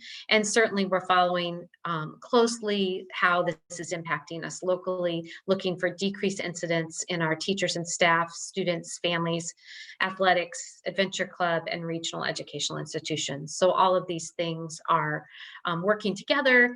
There's not one metric that's guiding this, but it's definitely helping us make these very difficult decisions right now. One of the things that we've been able to do is create a dashboard, which was mentioned earlier in the meeting, to look at some of our data on a weekly basis. And I'm just so indebted to Carter Snow, who has put this together. And I'd like to turn this over to him so he can share with you this amazing resource. Thank you, Carter. Thank you, Dr. Wallen, and thank you, members of the board, and Dr. Marty. Appreciate being here with you this evening. It was really fortunate to work with Dr. Wallen and Mr. Tandy and his team. They don't often let the data guy talk to the communications people, but I appreciate the opportunity.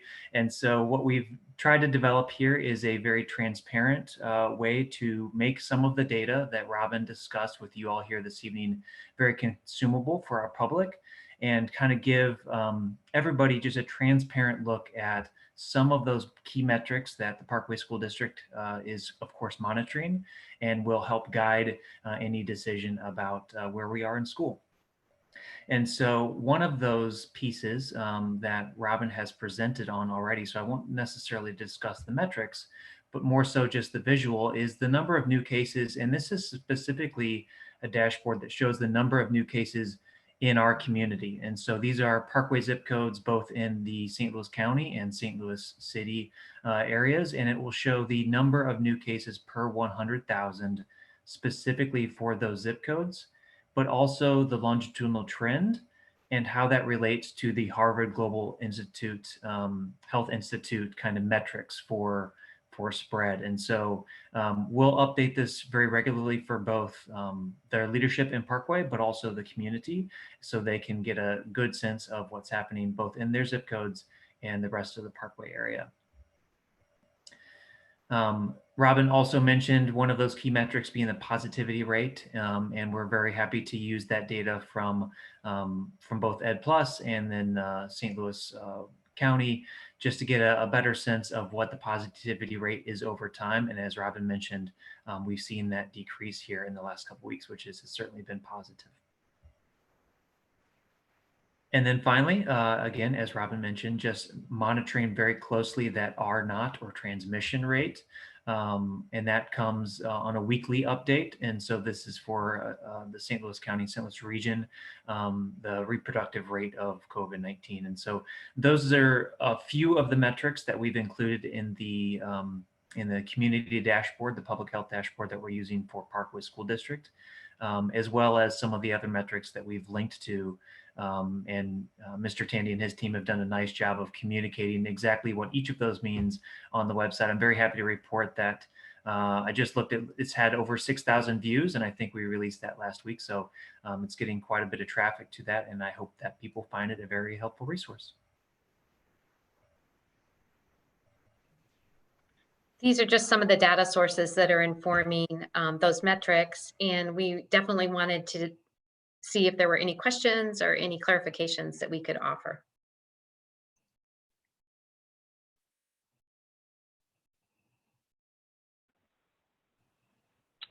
Robin, I'll ask a question.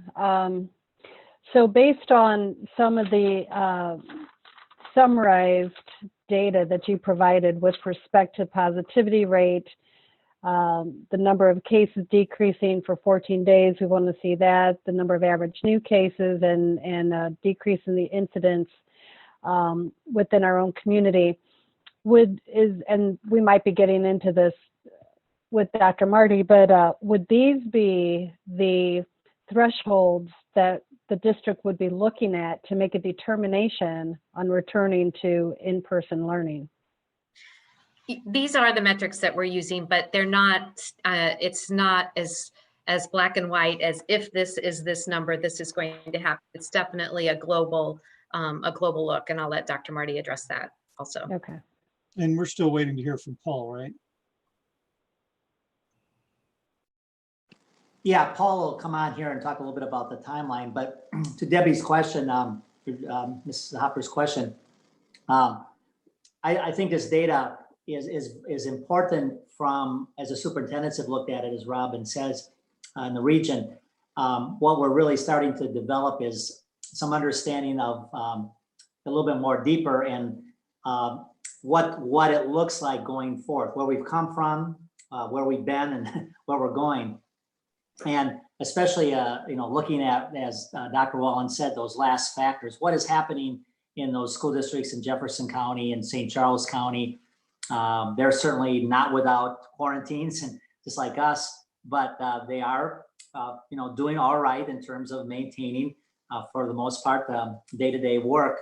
But again, that's similar data, whether it's transmission or new cases. But I think it's something that would be difficult for us to say we have to be at a certain point, because Dr. Wallen would agree, the pandemic and COVID-19 is going to be with us for a while. And I think as some of our speakers even said tonight, at some point we have to understand how we have to manage this. And so it's, for us, it's a matter of making clear to our public, and this is really why I think it's important to start educating our public as to what we're watching, but also how we're taking this to heart and making it part of the ongoing work. Even when students come back, we'll be using this data to determine whether we have to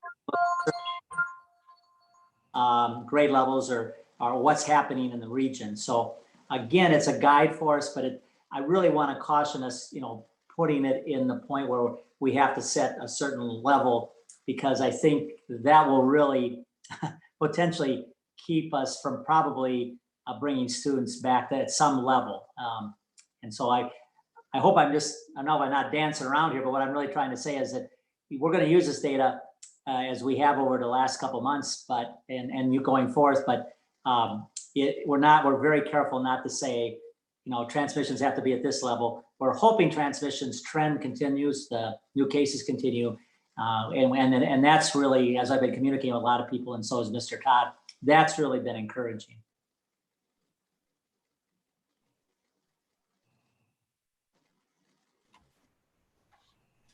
I'll ask Robin, this is hopeful.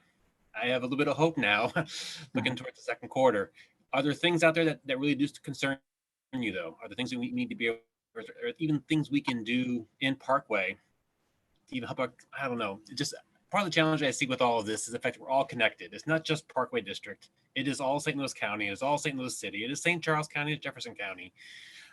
What concerns you as you look at the data across the region, not just necessarily in Parkway? That's a really good question. So I believe that if we would gather together as a community and we would, you know, use the mitigation measures that public health authorities have already identified can make a difference, that we could make a difference in our community. And maybe, you know, maybe that's happening now. Maybe that's what we're beginning to see. But if people would, you know, consistently avoid large crowds, if they would always wear face coverings when they're around other people, if they would, you know, wash their hands and use good good hand hygiene and really avoid those gatherings, the things that we love to do, but the places that put us in close contact with other people. If we could hunker down and do that as a community, I mean, the whole community, we would start to see this transmission go down. Other countries, other communities have done that. So I'm hopeful. I think we can. And I think, you know, it's definitely going to take a community effort, but we can do that. Can I ask, I'm not sure who this is directed to, but in terms of the resources we would need in our buildings to be able to do, you know, use the mitigation techniques, the distancing, face coverings, protective equipment, all of that, where are we at in terms of having the resources to be able to prioritize those changes that need to be in place? Yeah, we have ordered hand sanitizer for every single classroom. We have disinfectant and a soap product for every single classroom. We have gloves and masks and face shields and gowns. Yeah, so we have a lot of PPE in stock ready. I think, you know, school is not going to look normal when we come back either because of all these mitigation measures. So that's the other thing people need to understand. It's not going to be exactly the same with everybody wearing a mask, but we are ready, I think, as far as our supplies go. Robin, that's a wonderful response. And maybe Dr. Watson, who works really closely with the principals and all the work that they've been doing, could want to add to that. Chelsea, do you have some thoughts? In addition to what Robin said, all of our schools have already received the signage that they need. Some schools have already started putting the signage out. We have things on the floor. We have signs on the door. We will have large, I can't remember what they're called. I call them large tents, but they're not tents, outside, letting people know where the entrance is, where the exit is. Our principals have already figured out how they're going to have kids walking through the building. Some have already put those directions and arrows on the wall and on the floor. We ordered masks for our staff members who work with our students who are deaf, hard of hearing. When I say mask, specific masks for those employees so our students can see their mouths moving during engagement, because we know that is one difficulty with the mask for our students who do have difficulty hearing. So I think we've done a pretty good job with, as a team effort, identifying what is needed. We've ordered shields, desk shields and separators for kids, so teachers and kids can come within close proximity without worrying about being too close. So a teacher can sit near a child to look at their work, help them revise writings and math problems, which we hear is really important for our teachers, of course, to be able to connect with their kids in that way. So we have a lengthy list of things that we've ordered and communicated where to put them and how to utilize them. I've got a question, which I think is probably a Chelsea question. We heard a lot of parents today. We've also gotten lots of emails lately. And I certainly, as a parent of young children, respect the desire to have kids back in the buildings as soon as possible. Can you explain or tell me what has to be done to make that happen, just so that parents, teachers, all of us have a better idea of why, you know, even if we decided today that we were ready to have some form of in-person learning, why, what has to happen to accomplish that? I'm just wondering if maybe that's, Kevin, if you could just hold off, but I think Mr. Candy might cover that a little bit in the. Is he giving that in the timeline?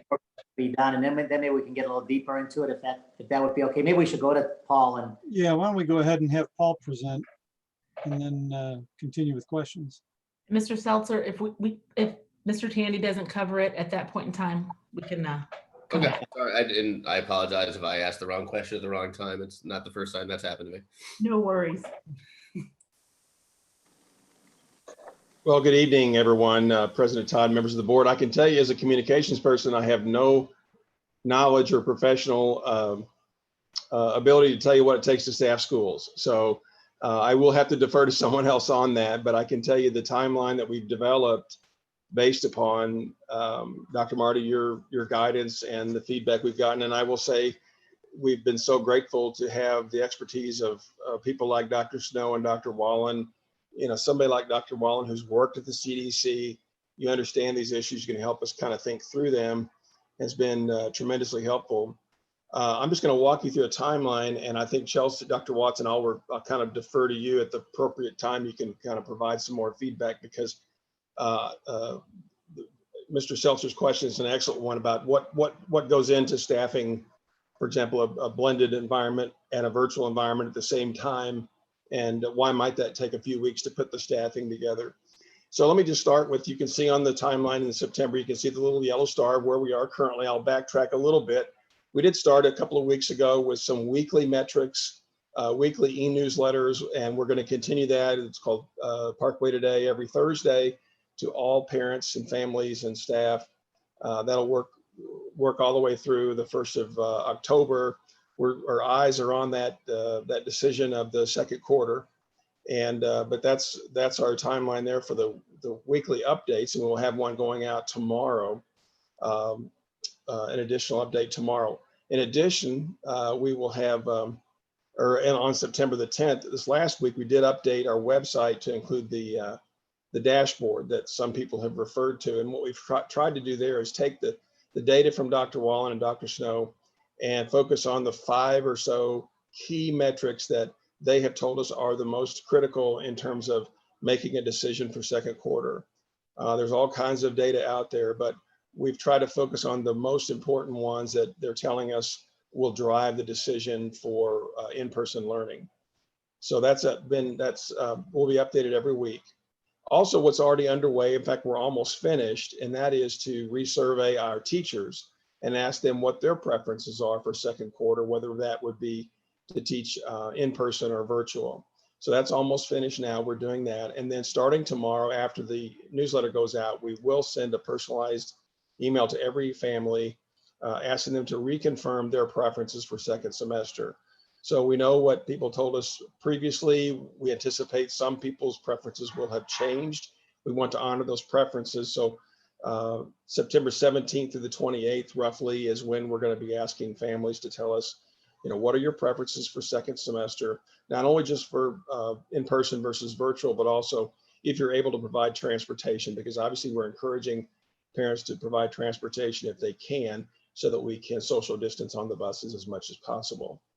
We'll also Paul, I just want to mention, you're saying second semester, second quarter, I think is what I'm sorry, second quarter. Thank you. Thank you, Dr. Marty. Second quarter.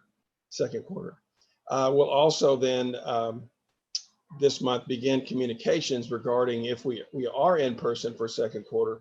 That I know that Dr. Watson and her principals are already, at least the elementary principals, are already looking at some in-person transition activities for our students and families in October, because we want to ease that transition back in from 6 months of being essentially virtual. The world they're going to come back to is going to be different, and we want to ease that transition and help them make it as positive as possible. So they have some activities that they are planning just in the event that we are in person. And so we want to begin that communication so families can put those events on their calendars. The last few weeks of September are going to be devoted to developing our preliminary plans for teacher and classroom staffing, and what it will look like for those families that choose in person versus those that choose the virtual option. So that'll happen the last couple of weeks. Nikki, next slide. So then October, our goal is around October the 2nd, is Dr. Marty's goal, is to announce the decision on in-person learning. Well, that's only a couple of weeks away, so it's coming up really soon. Obviously, based on what we're hearing from Dr. Wallen, Dr. Snow, we're very optimistic about what we're seeing. We hope that trend continues. But around the first week of October, first couple of days of October, that announcement will be made. And then if we are in person, we will very quickly then confirm the groups of what families will be in. So for example, assuming we'll be in blended, that's up to the decision, but assuming we'll be in blended, it would be A, B schedule. For example, families on Tuesday, Thursday versus Wednesday, Friday based on family needs. And we did that earlier in the spring. We just want to reconfirm that and make sure we're trying to be as responsive as possible to the unique needs of individual families. We'll also have to do some website refresh on all the information we had out there available. As you recall, we went from very quickly in July from we're coming back all 5 days a week, then we went to blended, and then we very quickly went to virtual. Everything changed so quickly. We have that information, but we'll have to post all that so that everyone knows the frequently asked questions about what a blended schedule looks like, what virtual campus looks like, and the differences from what they've been experiencing currently, as well as also FAQs for staff. And then finally, we'll begin working on the final class schedules. So those last couple of weeks before school will start second quarter, we would develop and communicate those finals class schedules and bus assignments. We would actually begin those in-person transition activities for our younger learners. And we're looking at a thought exchange survey in September as we look toward the second quarter to get feedback on how we can improve for the second quarter. We're looking at probably a separate one for students and then staff and families as well to help guide our work as we lead into October 27th, which would be the second quarter beginning. That's on a Tuesday. Monday is a no school day. And so that is, and it's coming up so fast, but we are so hopeful and optimistic about the numbers and just hope everybody can continue to do our part to keep everyone safe so we can look toward in-person learning for second quarter. That's all I have, subject to your questions. Well, I think probably we should continue with Kevin's question, and I'll just rephrase it. He was kind of asking, what's it take? What's it take to staff? And I think the bigger question, or at least the number one question that I'm hearing, I'm seeing in social media and hearing from parents is, kind of the snow day question. If Rockwood's offer snow day, why isn't Parkway? If Rockwood this, that, if other districts are making plans to get back to in-person learning before the end of this month, why can't Parkway? What obstacles are on our way? Have we not planned enough, et cetera? Well, I'll start that. I think Mike Bogus is with us, and he may want to make some comments from a staffing standpoint. But as you noticed in Paul's timeline, we're looking at a system approach. So we had everybody the first quarter, and because of our desire to get the year started well and without interruptions and have consistency and assurance, we'd like to think that for second quarter, we can also work as a system, meaning that pre-K-12 could come back to where we were going to be in July. In other words, we're going to ask people to indicate their preference, likely for not only second quarter, but the rest of the year, whether they want to be in our virtual campus or if they want to be in some of the phases of the in-person. So once we have that information, we'll be staffing basically the whole district. And that will take some time to make sure we're matching teacher preference, but also we have some staff members who do have some health issues, health concerns, of which we have to put them in the virtual campus, and really do the best we can to make sure that we're looking at content and people who really have done and really respond to the virtual needs of our students who get assigned to that program. So it takes some time. Now, not to criticize but Rockwood is making, and Lindbergh and some other districts are bringing groups back. If we would do that right now, we'd really still have to think about, like, if next week we're suddenly going to say we're bringing students back, we'd also have to consider students who don't want to come back, and we'd have to consider staffing virtual very quickly. And that wouldn't necessarily be in our virtual campus. So it takes some time when you look at this as a system. But I do believe parents will appreciate the fact that, especially those parents that have students at many different levels, that we're looking at this, not just our youngest learners, who we think need to be back for sure, but we're looking at this as a system. And that when we go to the AB schedule, we'll be taking into account, as we planned in July, to have all families be in the same schedule. So again, a little bit more of a cautious, deliberate, so that we can meet the needs, I think, of long-term needs of our families and students and staff, and finish up also certainly the accredited classes at the high school. I know we had some parents tonight who have high schoolers, but I think we don't want to disrupt those teachers now teaching accredited classes. We want to have that finish in the virtual world, so second quarter they can start brand new courses in that either blended or virtual world, but also for accredited programs. So that's our thought here where we're at today, and really think that, again, not to criticize anybody else's plans. Every district has to do what they need, but I think our approach is to stay with the virtual program, and it's good work for the most part that we're seeing, and continue to work and provide that process, and then begin the transition. And we do want Dr. Watson here to talk a little bit more about some of those transition activities, and then work our way into second quarter. So Mike Bogus, maybe you want to talk a little bit about staffing from your perspective? And I know this is new for you as well. Thanks, Dr. Marty. I switched over from a participant or a viewer to a participant, so I missed some of the conversation, but what I did hear is very accurate. We have, through the HR and working with all the principals at the elementary, middle, and high school, have been building schedules for the blended approach. And so one of the questions some might have is, if we were planning for it in August, what has changed now?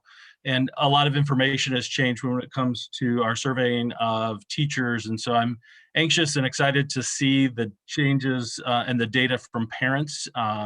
And so as we staffed for August, when we went from, as Dr. Marty said, to being 5 days to blended to then virtual, we had created staffing plans and schedules in August, and those are looking to hold somewhat true, but yet we do have some shifts of teachers that have put in at the beginning due to need of accommodations to stay virtual that now would rather come back live.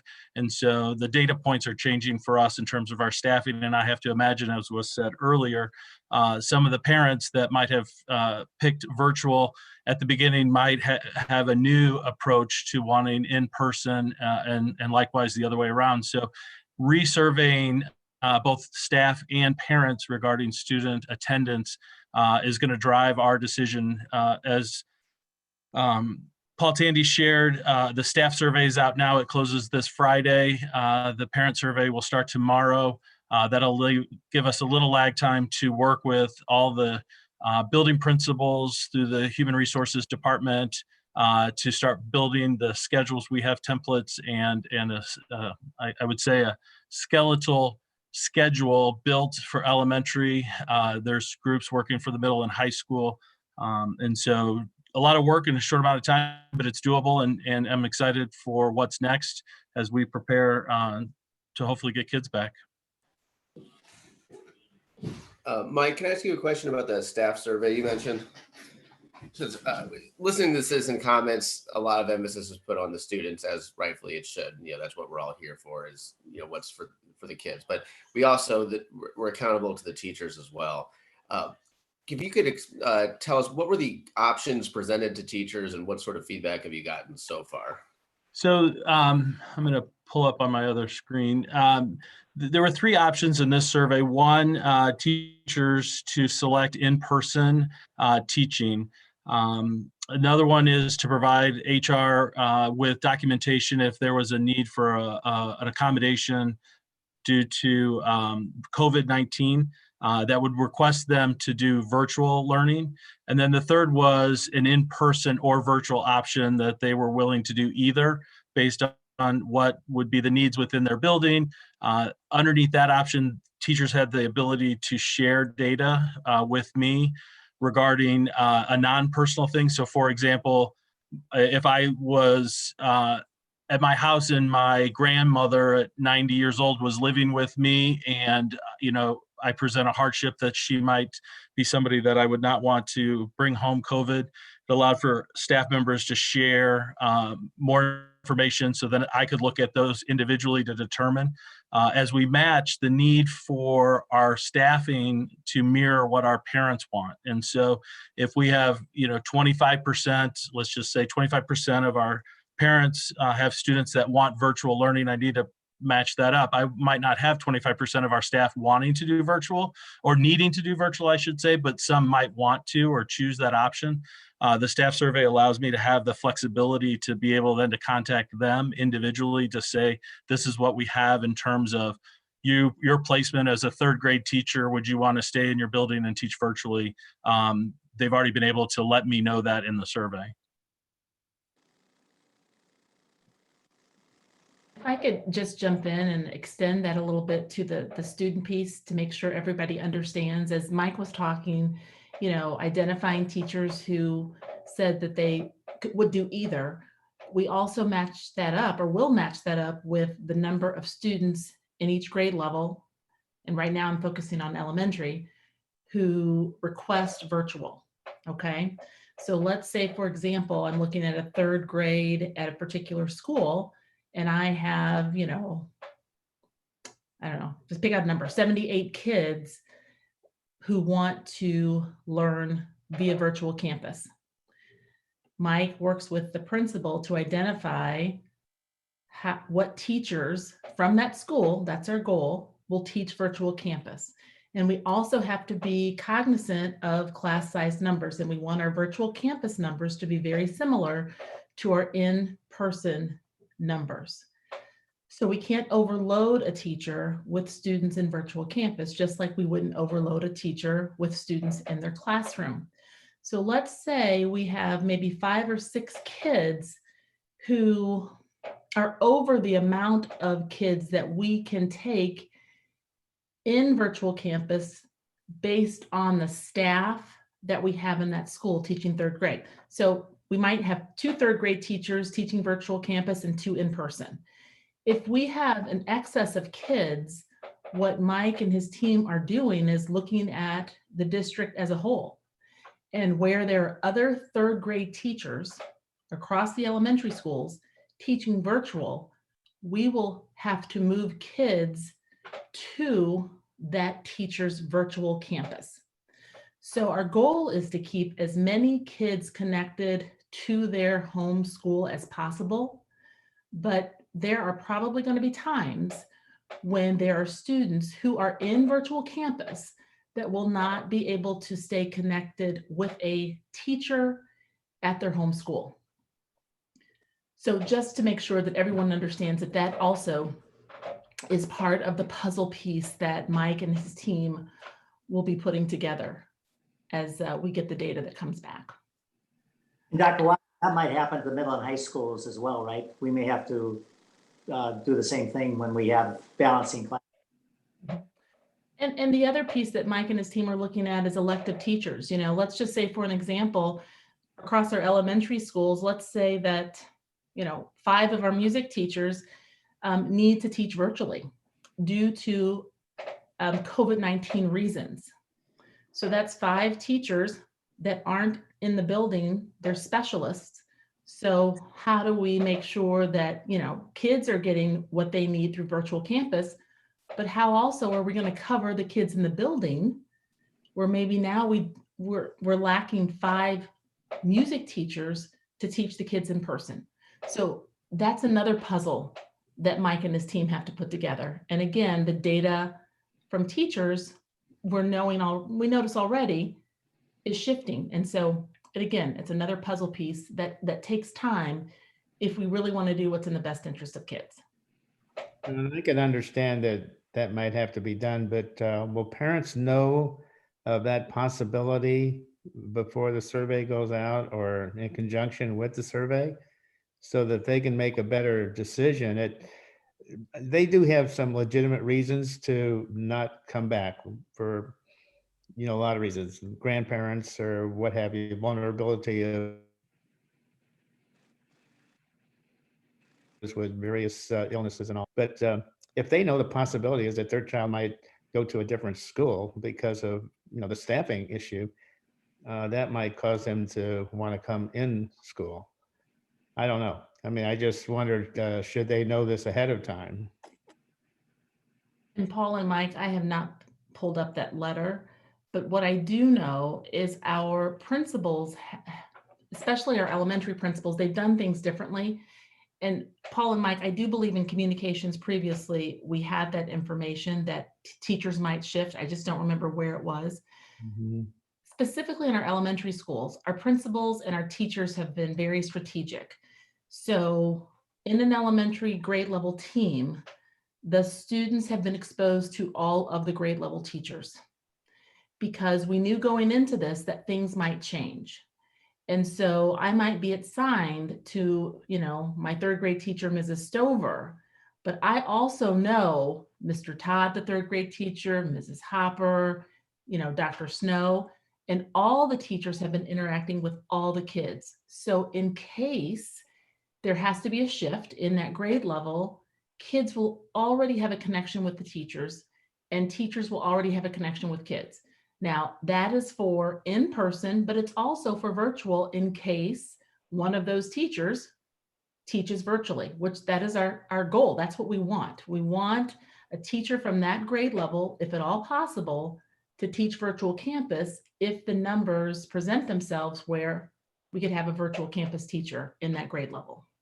So they've been strategic in exposing and communicating with kids and making sure everybody knows everybody.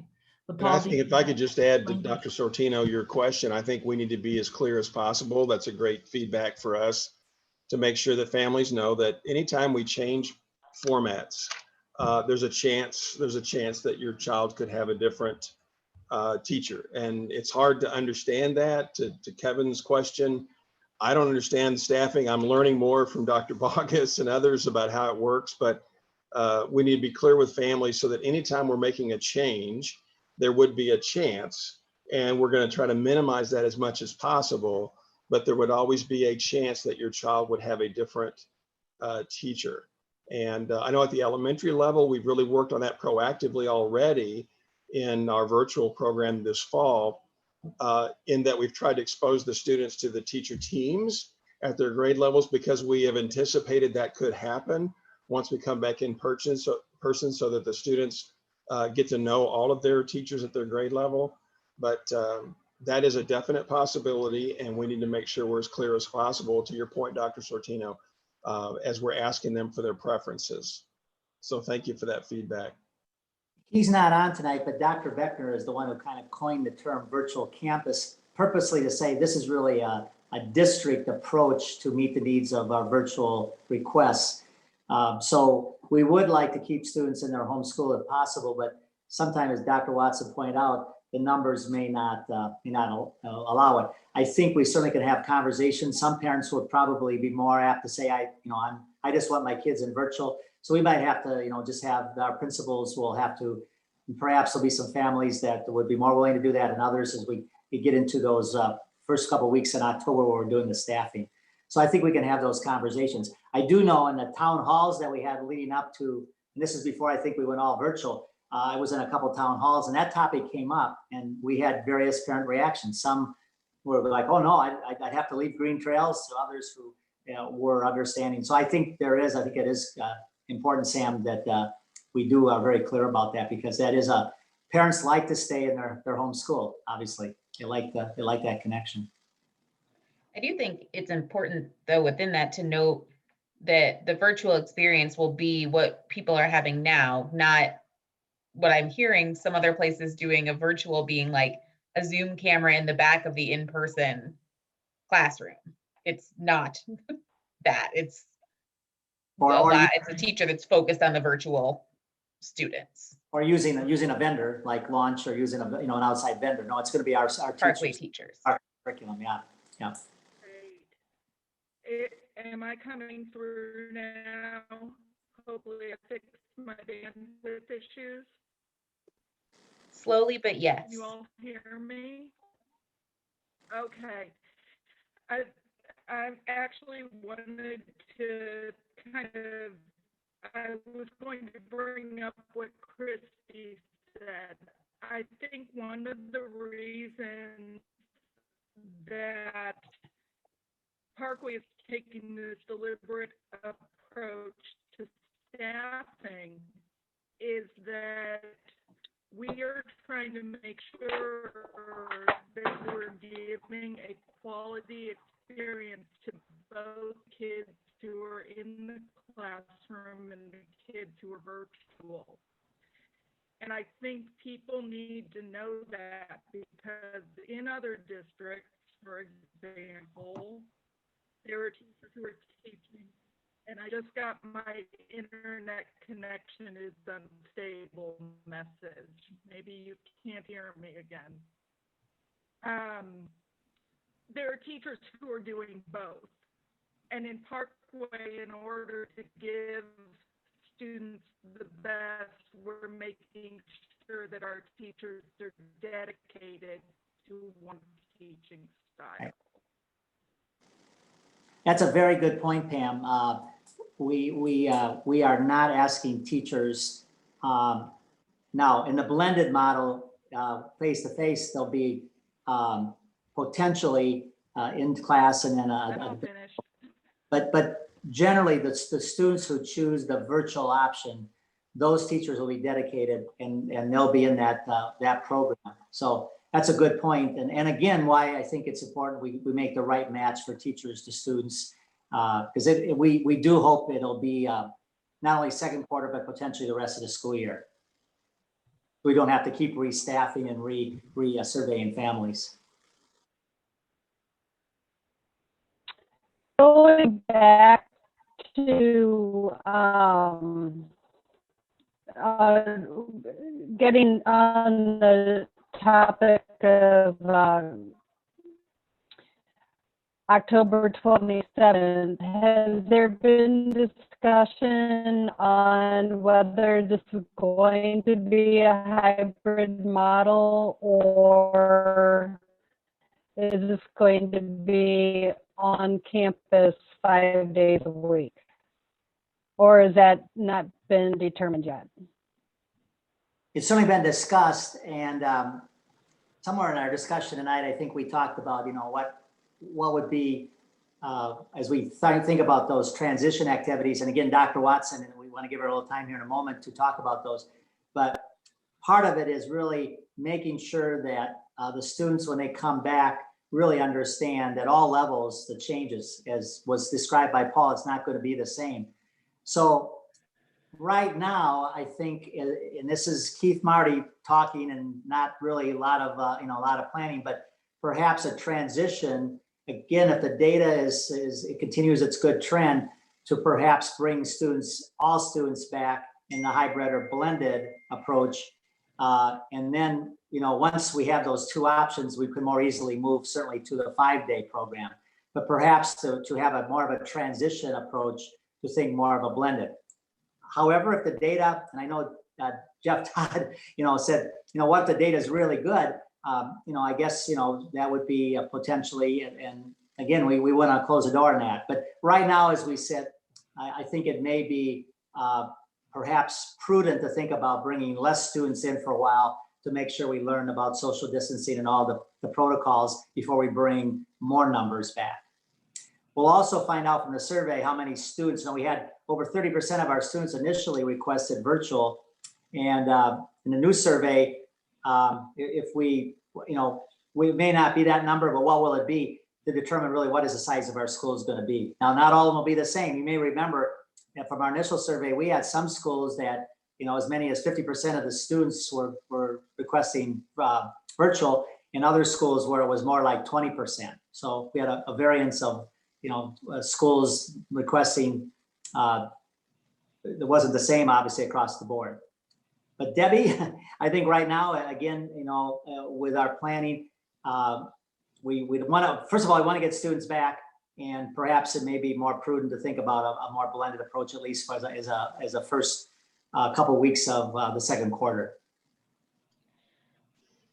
If I could just Then would this be, okay. I was just going to tag onto that from what Dr. Marty said real quickly.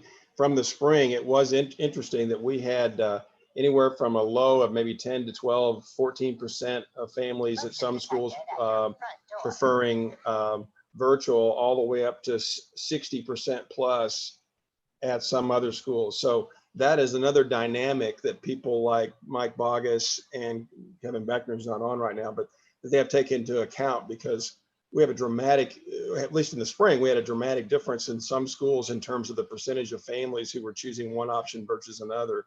It's not across the board, and we're trying to be as tailored to the preferences of the families as much as we can. But that is a challenge from the staffing standpoint to make it happen and make sure you have teachers, from your home school and so forth. Don't you think the survey is going to show more people are interested in school? Everything is really kind of opening up. I mean, just watch what happens on our roadways. I mean, there's more cars out there than we could ever imagine during a pandemic and a shutdown. But I would tend to think that people are going to be more interested in school, and feeling that, families are getting out more and they're doing more, they're taking more risks.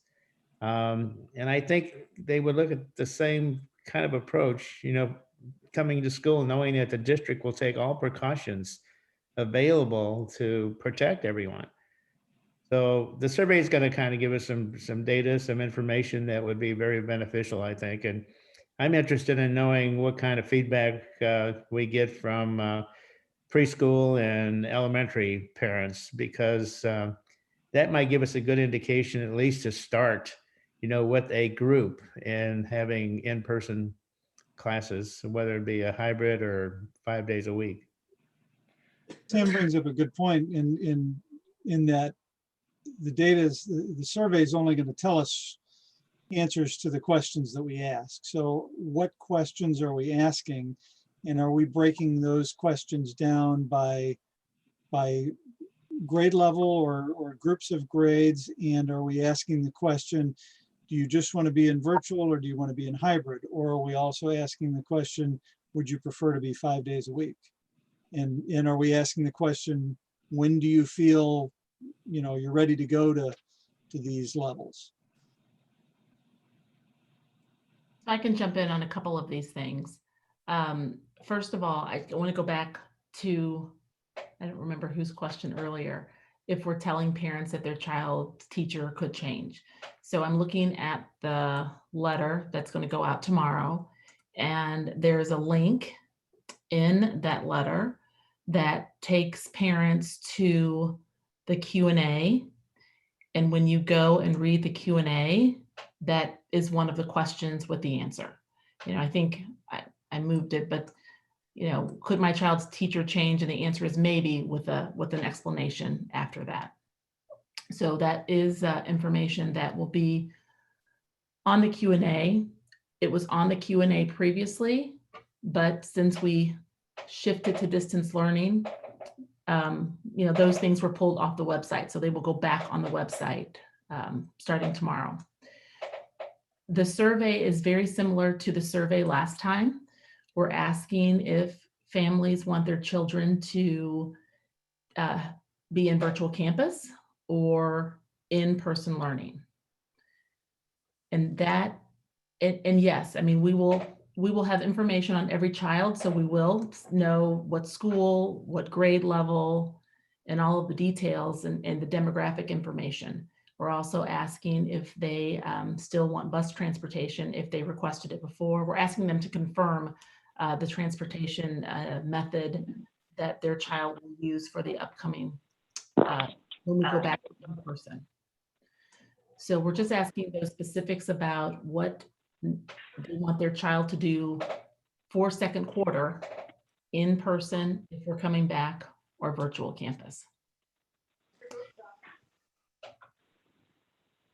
As we know, that the 2 5-day shift will depend on, the metrics and the guidance that we have from the Department of Health and all of the other data points that we're looking at.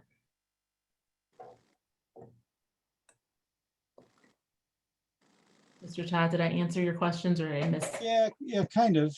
But should we not ask? Should we not drill down a little farther and find out what percentage of our folks would prefer to be, if you're just saying, do you want to be back in school? Then you might get a different number of people saying, yes, I want to be back in school. But if you're saying, do you want to be back in school blended? Or would you want to be back in school 5 days a week? That would, you'd certainly get a different answer, if you drill down a little farther. And I just wonder what that percentage is. We can certainly discuss that. We're not going to know tomorrow. Yeah. I mean, I think one of the challenges with that. I understand we're not going to know tomorrow. Yeah, we'll not make that decision until approximately October 2nd, if it's 5 days or if it's hybrid. But are you saying that parents might change their mind and that will impact a little bit of staffing if we then give parents another opportunity to change their mind if it's not what they're looking for as far as 2 or 5?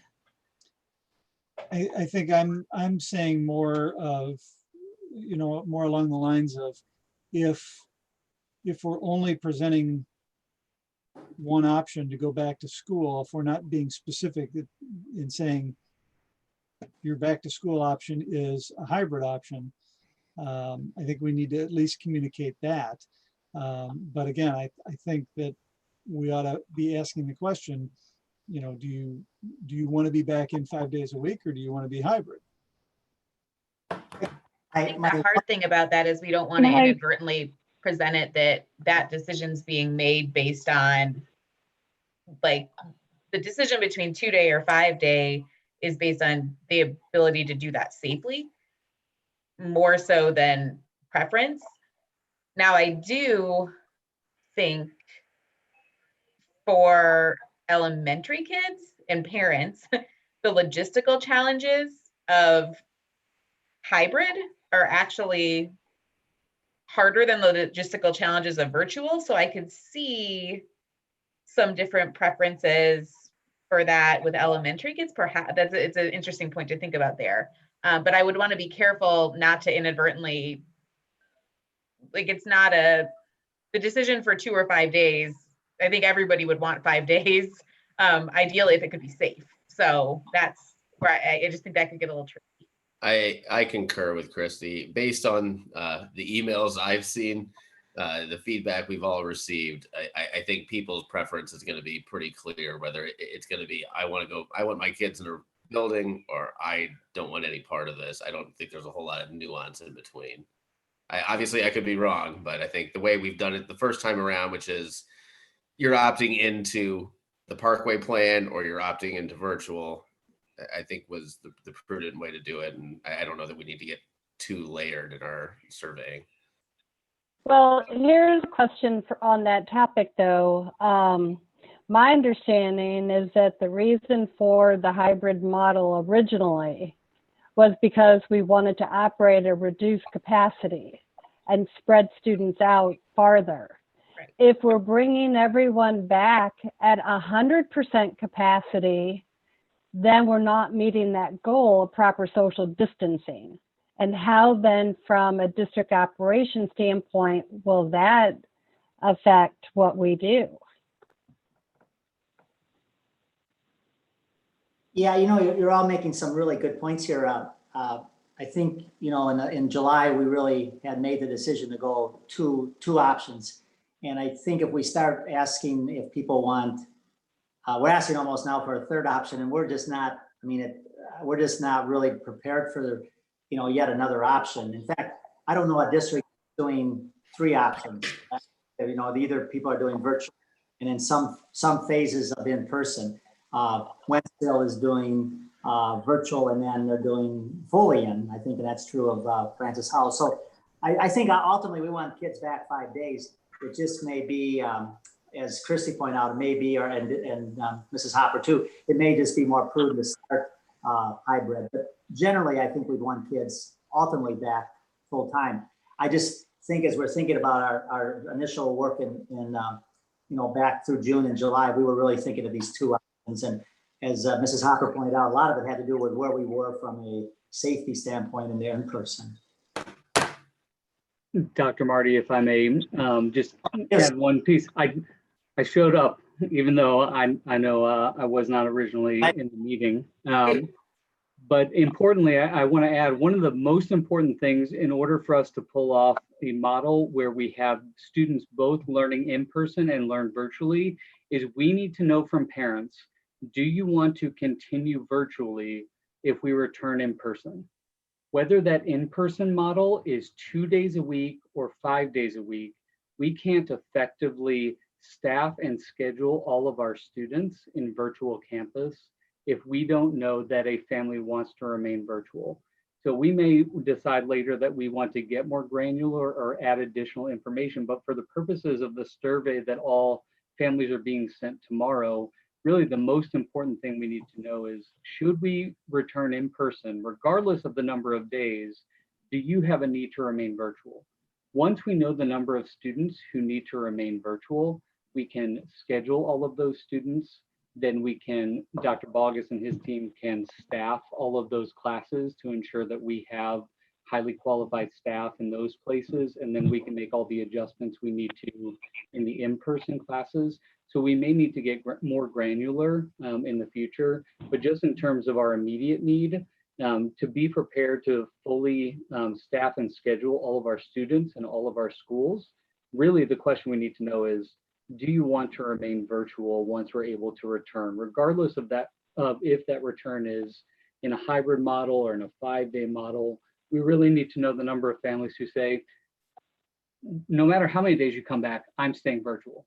Once we know that number, we can then build out our virtual campus in all of our schools, staff those schools appropriately, and in turn staff all of our in-person schools appropriately. I think previously we heard feedback from parents about 5 days and hybrid in the thought exchange. And as Paul put the timeline up there, we do have a plan to do another thought exchange. And I think that's where we heard that feedback about parent preferences was through the thought exchange previously. Okay, that's good. Well, I'm just gonna throw up the caution flag here, because I really liked the idea of trying to do the social distancing and keeping our classroom sizes smaller. And so I, as a parent, would want to know, what is the district going to do if we go back 5 days a week at 100% capacity? What is that going to look like? And that could change the parent's decision on whether or not they choose that in person, because now this is going to look different than what it did in the hybrid model, particularly if the numbers on our COVID dashboard are not in the right direction, because we had some clear guidelines earlier about when we would go hybrid versus when we would go virtual versus when we would go 100% in person. And that's changing.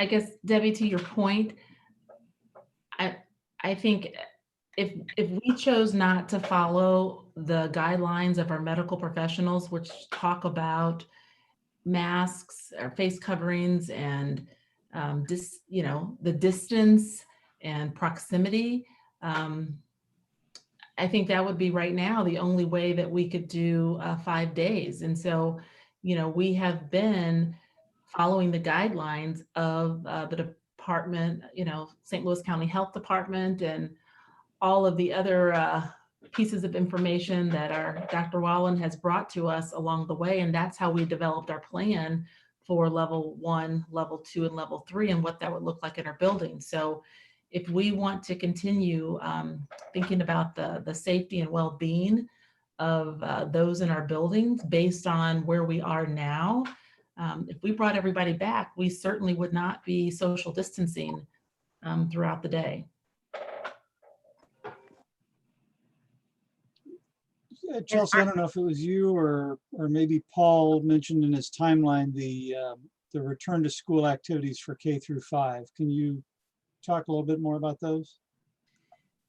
Yes, let me get the right slide up for my notes here. So there's some guarantees for elementary back to school transition right now. And the first one is that teachers will have a designated time to prepare their classrooms. We know many of our teachers are teaching at home and have not been in their classrooms. Some of them couldn't be in their classrooms for a period of time because of construction. We still have some teachers who are not in their classroom due to some construction. So we have a designated time for that to happen. We know that not all of our kindergarten families had the opportunity to visit the school and tour. Some of our schools did virtual assessments with our kiddos and due to construction. So we will have a time where kindergarten students and families will be invited, and there will be, they will sign up for a time to tour the school and meet their kindergarten teacher.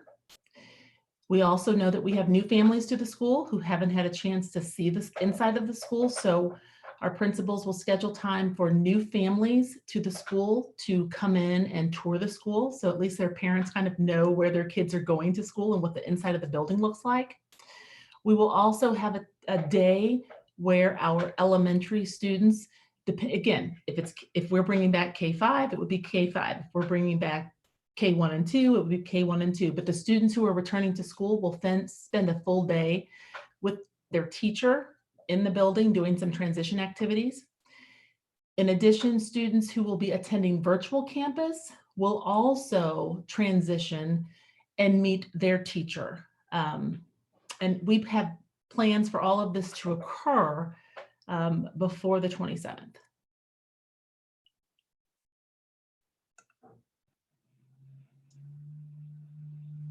So are we feeling pretty committed to doing this, taking the same approach K through 12, or are we open to the option of approaching, I mean, obviously like across the district, all elementary the same, all middle the same, all high school the same, but are we open to that option, or are we really focused on K-12, same plan, same timeline?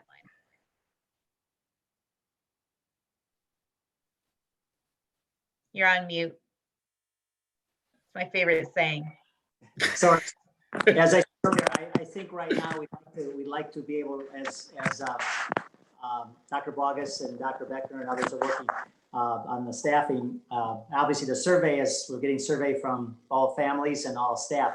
So we're going to staff with the 2 options, and then if again the data is looking pretty good, this is more the superintendent talking here than even a lot of discussion with my team. But I think we may be able to move with a K-12 approach for the second quarter.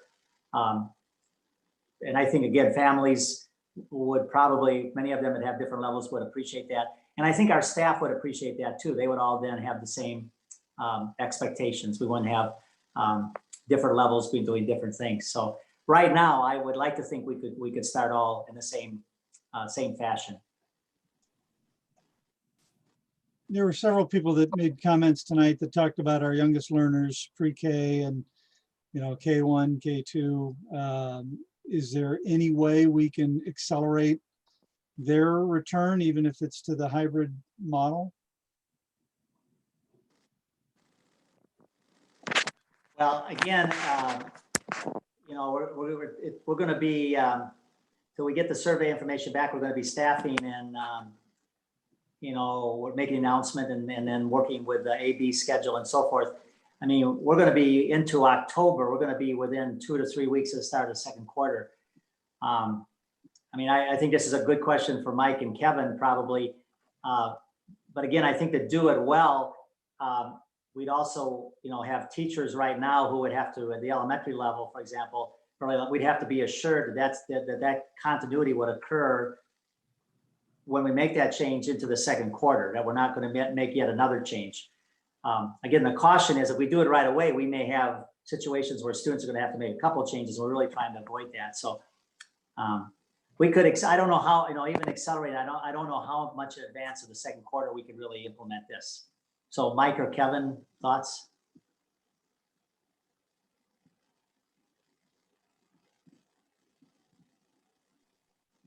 I can jump in. One of the things that I'll say is the data that we receive from parents is going to drive, where we place students. And so, with the timeline ending on the 28th, the turnaround, we're scheduling, we're going to schedule as soon as we have that information with the parent or with the staff information as well. I'd also want to maybe take a moment just to go back, Mr. Todd, and talk a little bit about the in-person. We were talking about blended versus 5 days. I think it would be important to make sure we remember that in that level, when we are in person, that'll be a fluid process. And so as Robin could share more information, that if there is a COVID outbreak, we might have to shift from, blended to virtual, or when we get good data, we could go from blended to 5 day. That's how we've presented it to staff. I know that's how we presented it in early or end of July for August for parents. So, that's just another piece to just put out there. Robin, I don't know if you want to share more on that, but that's a piece when, when Dr. Beckner was saying, we need to know from parents, do you want your student in virtual or in person? And in person could be that shift of blended to 5 days, or if something were to happen in the community or within a classroom, that we would have to go then to virtual as well. Right. That our return to learn plan had that fluidity built into it based on the amount of community spread of the virus. So if there's minimal spread, then it's safer to bring everybody back in. But if there's more, it's not as safe. And that's where the hybrid model landed. And then of course, when there's significant spread, we ended up in virtual, but it could easily go back and forth even through the rest of this school year. I hope not, but it could. And we could have a school where we ended up having to close a school for a period of time. So we just need to have the flexibility to be able to move back and forth. But I also think we have to honor our plan, which is based on public health advice, that we're very careful in adhering to social distancing guidelines and other mitigation factors when there's community spread of the virus, which there certainly is right now. So the other Debbie, go ahead. I was just so to that point, and still bringing up the topic of social distancing, is the district comfortable that we're going to be able to social distance in our classrooms when we go back 100% capacity K through 12, or even pre-K? Pre-K is separate issue, but K through 12. So significant social distancing would be difficult if our classrooms are full. But I think to Dr. Watson's comments before, we're putting several things in place, again, protective coverings for those staff that are working very close, and then shields and those kinds of things in offices and in classrooms. So, I think we're going to do our best, and I'm hearing from other schools that are already back in session that it's working. They got people, but it's a constant reminder. And obviously, as Dr. Wallen will say, we're going to really ask our families to do health checks every day, our staff as well. We don't want people coming to school not feeling well. So there's going to be a lot of responsibility put on families as well and our staff to not come to work if you're not well, and then to certainly practice all the things that we will have in place, the facial coverings, the distancing, and just, how we move students in the building. So, and that's part of that is, working in that right from the moment we bring students in and transition them.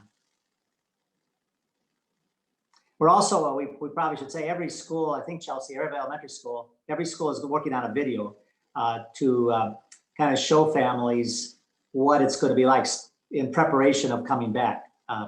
Paul and Dr. Watson, I think that's a project we're working on.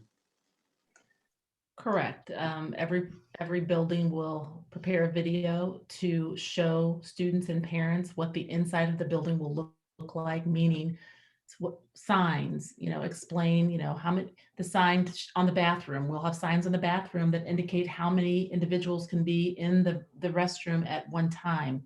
They're going to show them the markings on the floor and on the wall. So familiarize kids and parents with some of the differences that they'll see in the building when they return. In addition, we will have some district videos to put with that. So we'll have some district-wide information for kids and parents, and then individual school-based videos for parents and kids. And Derek has worked with Will, and we have an amazing Buster the Bus video that our elementary principals will launch when we know if we're returning. So Paul's team has worked on that as well. Yeah, that'll be part of those transition activities and communications that'll take place to help people prepare for, we've been away from school for 6 months, and when they come back, it's not going to be like what they remember. And so trying to, get them ready for that. Fortunately, we've all been living in this environment for a while, so it won't be as difficult, but we will need to help, particularly with those younger students, so they can kind of prepare. I think the other thing, Debbie, to your question is if we do end up, or when we come back full time, I will just say from a communication standpoint, I don't see how we can guarantee that you can social distance when we're back full time. Everybody's in at all time. I just don't see how it's possible. From talking to counterparts in other districts, for example, I've been talking to some of my counterparts how they're handling transportation for those districts that are in person, and some of the feedback I've gotten, for example, as well, we try to have no more than 2 people per seat, if possible. Well, that's not social distancing. So I see Robin or Dr. Wallen. She's like, so no. I mean, I think it's a question of when you get to that point, is how much risk are you willing to accept? Which you have to understand that it probably, when you're full in person, you will not be able to social distance at all times. It just be very difficult to do that. That's why what I'm hearing is, based on the data that we're seeing and the positive trends, we're hoping to come back in a blended approach, because we feel like we can still, pretty much social distance. But when we come back full time in person, I will just say it's going to be very difficult in all circumstances to social distance per what we hear the guidelines are. And so when the social distancing isn't possible, that's when the mask wearing is going to become even more important. That makes those mask guidelines so important. Another question I have is regarding trying to move the entire district at once. We've seen in the metrics that there are dramatic differences between the up to 10-year-olds and the 10 to 19-year-olds. And the other difference between those groups is that, so transmission's lower in the little kids, and they also are easier to keep in cohorts. The older kids, the transmission's higher, and they're switching around all day.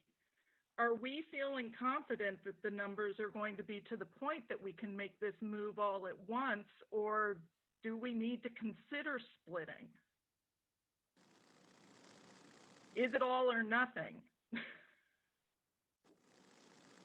Well, I'm again, that data that we presented, the 10 to 19 is a wide range. And the thing that I think we have to be honest about is right now we have athletic teams at the high school that are that are in and some competing. And I think, you know, the question I get oftentimes is, you know, how can we do that? Or some of our fine arts, our band is working. So I think we're going to have to take a lot of precautions, but at some point, I think we're going to have to open our doors to our middle and high schools because we're going to have to be, I think Paul just said it, we're going to be living with COVID here for a time being, and not just second quarter, we're going to be living with it for the rest of the school year. And now some people have said, you know, it may even be, you know, in the next summer and others into next school year until, you know, we really can be free of some of the bigger risks that we're facing. So I again believe that the numbers right now, you know, why the numbers have been higher at the teenage level. We also, a lot of the survey data will tell us how many kids are coming back, but I would like to think we could do it as a district. But again, we'll continue observing that. Dr. Wallen is not hesitant about her recommendation, so we'll certainly look at her and her thoughts in this as we get closer.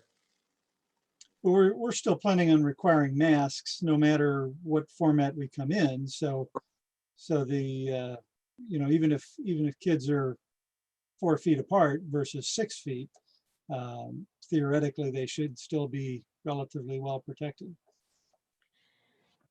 I mean, public health will tell you it's both. It's not either or, right? So it's a layering of many different strategies, and social distancing and masks are 2 of those layers. So it's not like if you do one, you don't have to do the other. It's really a layering of multiple strategies.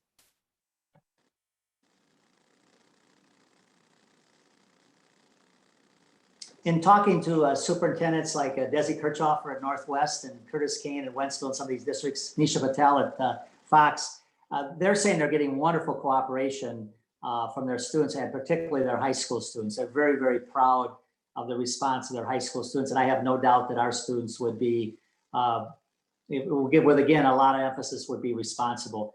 Again, with the idea, you know, if we want to be in school, we all have to take precautions. We all have to take care of one another.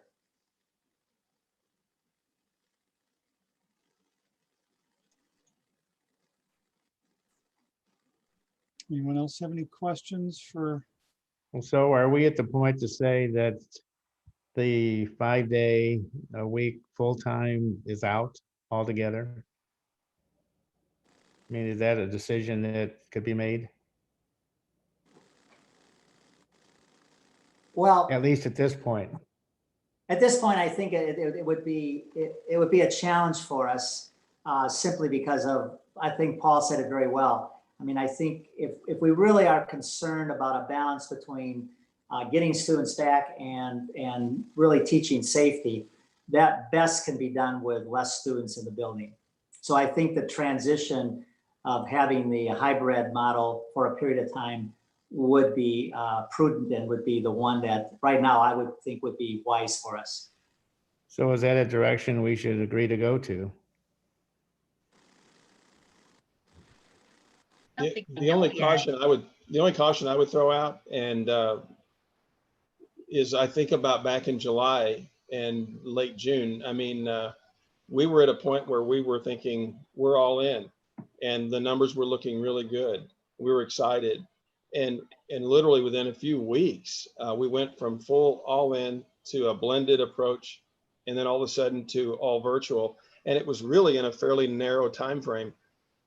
And so that would be my response, Dr. Sartino, is I don't know how we can, I'm speaking for Dr. Marty, but in terms of his recommendation, how you could guarantee, obviously we'd like to have everybody back, and the numbers could change dramatically like they did in late June, early July, hopefully to the positive. That would be wonderful, you know, so.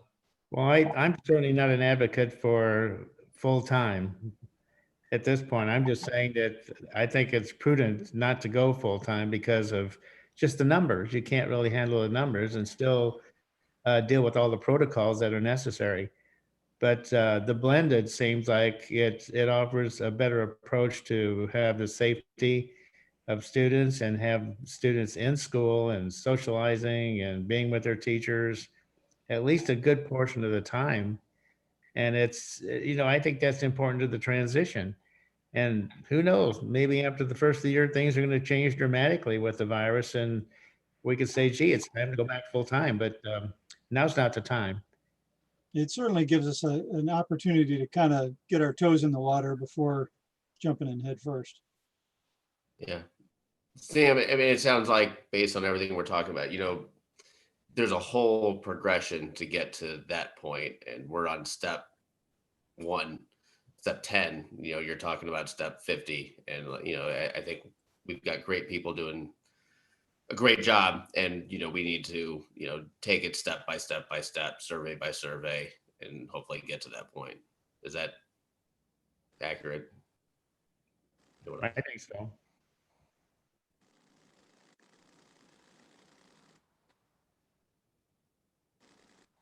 Well, I for one want So to, what, go ahead, Sam. well, I'm just wondering what direction are we going into? How do we draw closure to our discussion tonight, and a direction that, we think is important to what happens next? Well, we didn't ask, this wasn't this was a report. It wasn't necessarily an action item, and I think your feedback has been marvelous. But I mean, any advice or any thoughts are certainly welcome. But I think we want to look at that data from parents, and we want to continue to watch the metrics and the thresholds that Robin is providing for us. But we don't have a lot of time. We have 2 weeks left. But as we sit here today, I think we're trending in the right direction. I think we are starting to feel more comfortable about getting students back. And again, from my lens, I would like to think we could do this K-12, and perhaps, as you're saying, Sam, the hybrid would be the right approach right now. But you've heard me use 3 terms: flexibility, nimbleness, and patience. And so I just don't want to get ahead of ourselves, because we've kind of committed that we're gonna sort of make we're going to give it a little bit more time, and particularly look at the data and look at the survey results.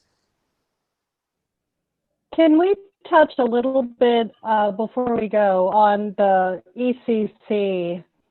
And have there been thoughts or discussions about opening up the daycare aspects of this, realizing that there are different needs and different staffing and different operational procedures for an early child care center as opposed to an elementary, middle, or high school? And where is the discussion line with those centers now? Good question. Kevin has been working with Elena. So Kevin, you want to respond? Yeah, Elena and I, we actually started talking today just about getting prepared for the return to students. We have had to reduce our class sizes in early childhood in order to make sure that we have social distancing in place, just because obviously they operate under a different structure than we do in K-5 or even K-12, where students come every day. Typically in early childhood, we have either morning or afternoon classes or full day classes, and some classes that are different days of the week. So we've already reduced the capacity in those classes. So Debbie, we just started that conversation really today of getting prepared for that reality of bringing students back, and just making sure that we've got our staff in place. We did, just with the distance learning, move some of our early childhood staff around, and have them in different places. So we started that conversation of, okay, let's get ready to bring our students back, make sure that we're prepared, that we've got everything in place to do that. So we did start those conversations today. And that question has come up from parents, and it kind of forced us to start thinking, because we're using the term K-12, and some parents started to say, wait a minute, what about the early childhood? So Debbie, thanks for bringing that up. So we want them to be part of this system and this work as well.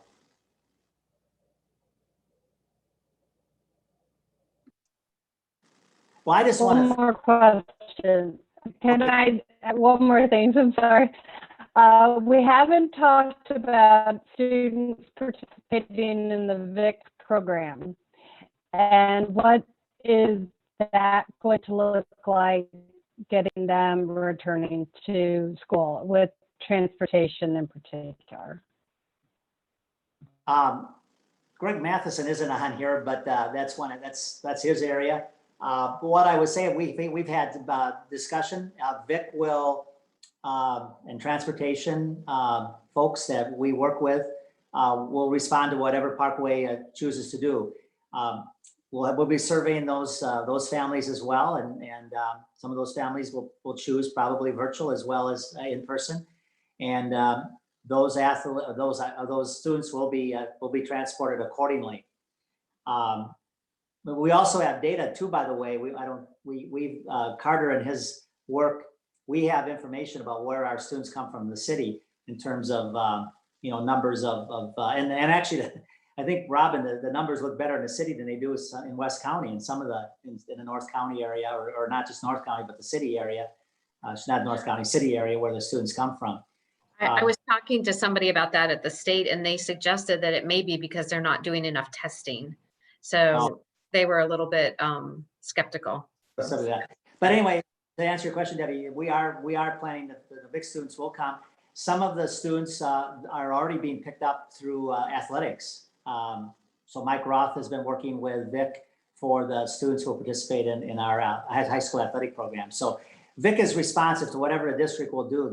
Vic will respond in terms of their work and transportation.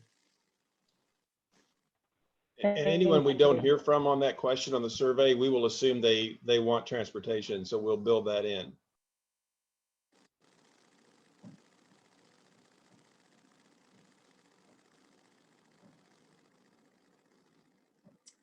All right, I don't want to stop if there's more, but I just want to thank, this has been marvelous discussion. I hope anyone who is tuning in publicly tonight really benefited as well from this discussion. And again, we're not, I think sometimes people would like more definite answers. I know some board members might want more definite answers. I just want to caution that we're being a little more cautious, carefully. Looking at data and making what we think is the right decision. But I do think this caution and this approach is going to be beneficial in the long run. And one of the things too, I'll just say, when you think about all those weeks in October, which will go fast, we're halfway through the month of October or September already. Some of those transition activities from students watching, the families getting the videos and learning about the protocols, meeting their new teachers, making some presence at school. I think that's going to be really important. And that's kind of part of really, again, bringing people back in a more deliberate approach potentially. But I do think it's going to be to our benefit in the long run. And if we can pull it off K-12, I think that'll be to our advantage too moving forward. I just want to let you know, you saw it again tonight. We got a lot of people working, and people have mentioned it, from Kevin and Mike and Paul and Chelsea, and Greg's not on tonight, and Patty, but we really have had a wonderful approach here from so many people working in so many angles in this work. And I would also add, Dr. Marty, that the slides from tonight's presentation are available. Ms. Stover's already added them to the website. So if anybody's watching and you want to access the slides, they'll be available on our website under the board docs meeting for tonight. Thank you, Paul. And I'd just like to echo Dr. Marty's sentiments as well. Robin and Carter and Chelsea and Mike and Kevin Beckner for jumping on here last minute. Thank you all so much for putting together this presentation, and Robin and Carter, especially the data that you've put together is almost immeasurable, though it is measurable. And so we appreciate that. I know the Parkway community appreciates having the dashboard, and so I'm very, very thankful that we have you all on our team. So we'll look forward to, we'll be all back together again in a couple of weeks, and we'll know then what our feedback is from our families, and we'll be able to know exactly what we're doing, hopefully by that point. So next, may I have a motion and a second that the Board of Education call for a special meeting / closed session on Monday, September 21st, 2020 at 6:30 p.m. this meeting will be virtual. So moved. Second. Did we get a second? Did I miss it? Okay, all in favor? Aye. Aye. Any opposed? Motion carries 7-0. The next anticipated closed session will be held on September 29th, 2020. Details of the closed session will be posted within 24 hours of the anticipated meeting. Next, may I have a motion and a second to adjourn the regular meeting? So moved. Second. Second. All in favor? Aye. Aye. Any opposed? Motion carries 7-0. Thank you all for your attendance. Thank you to the public for watching.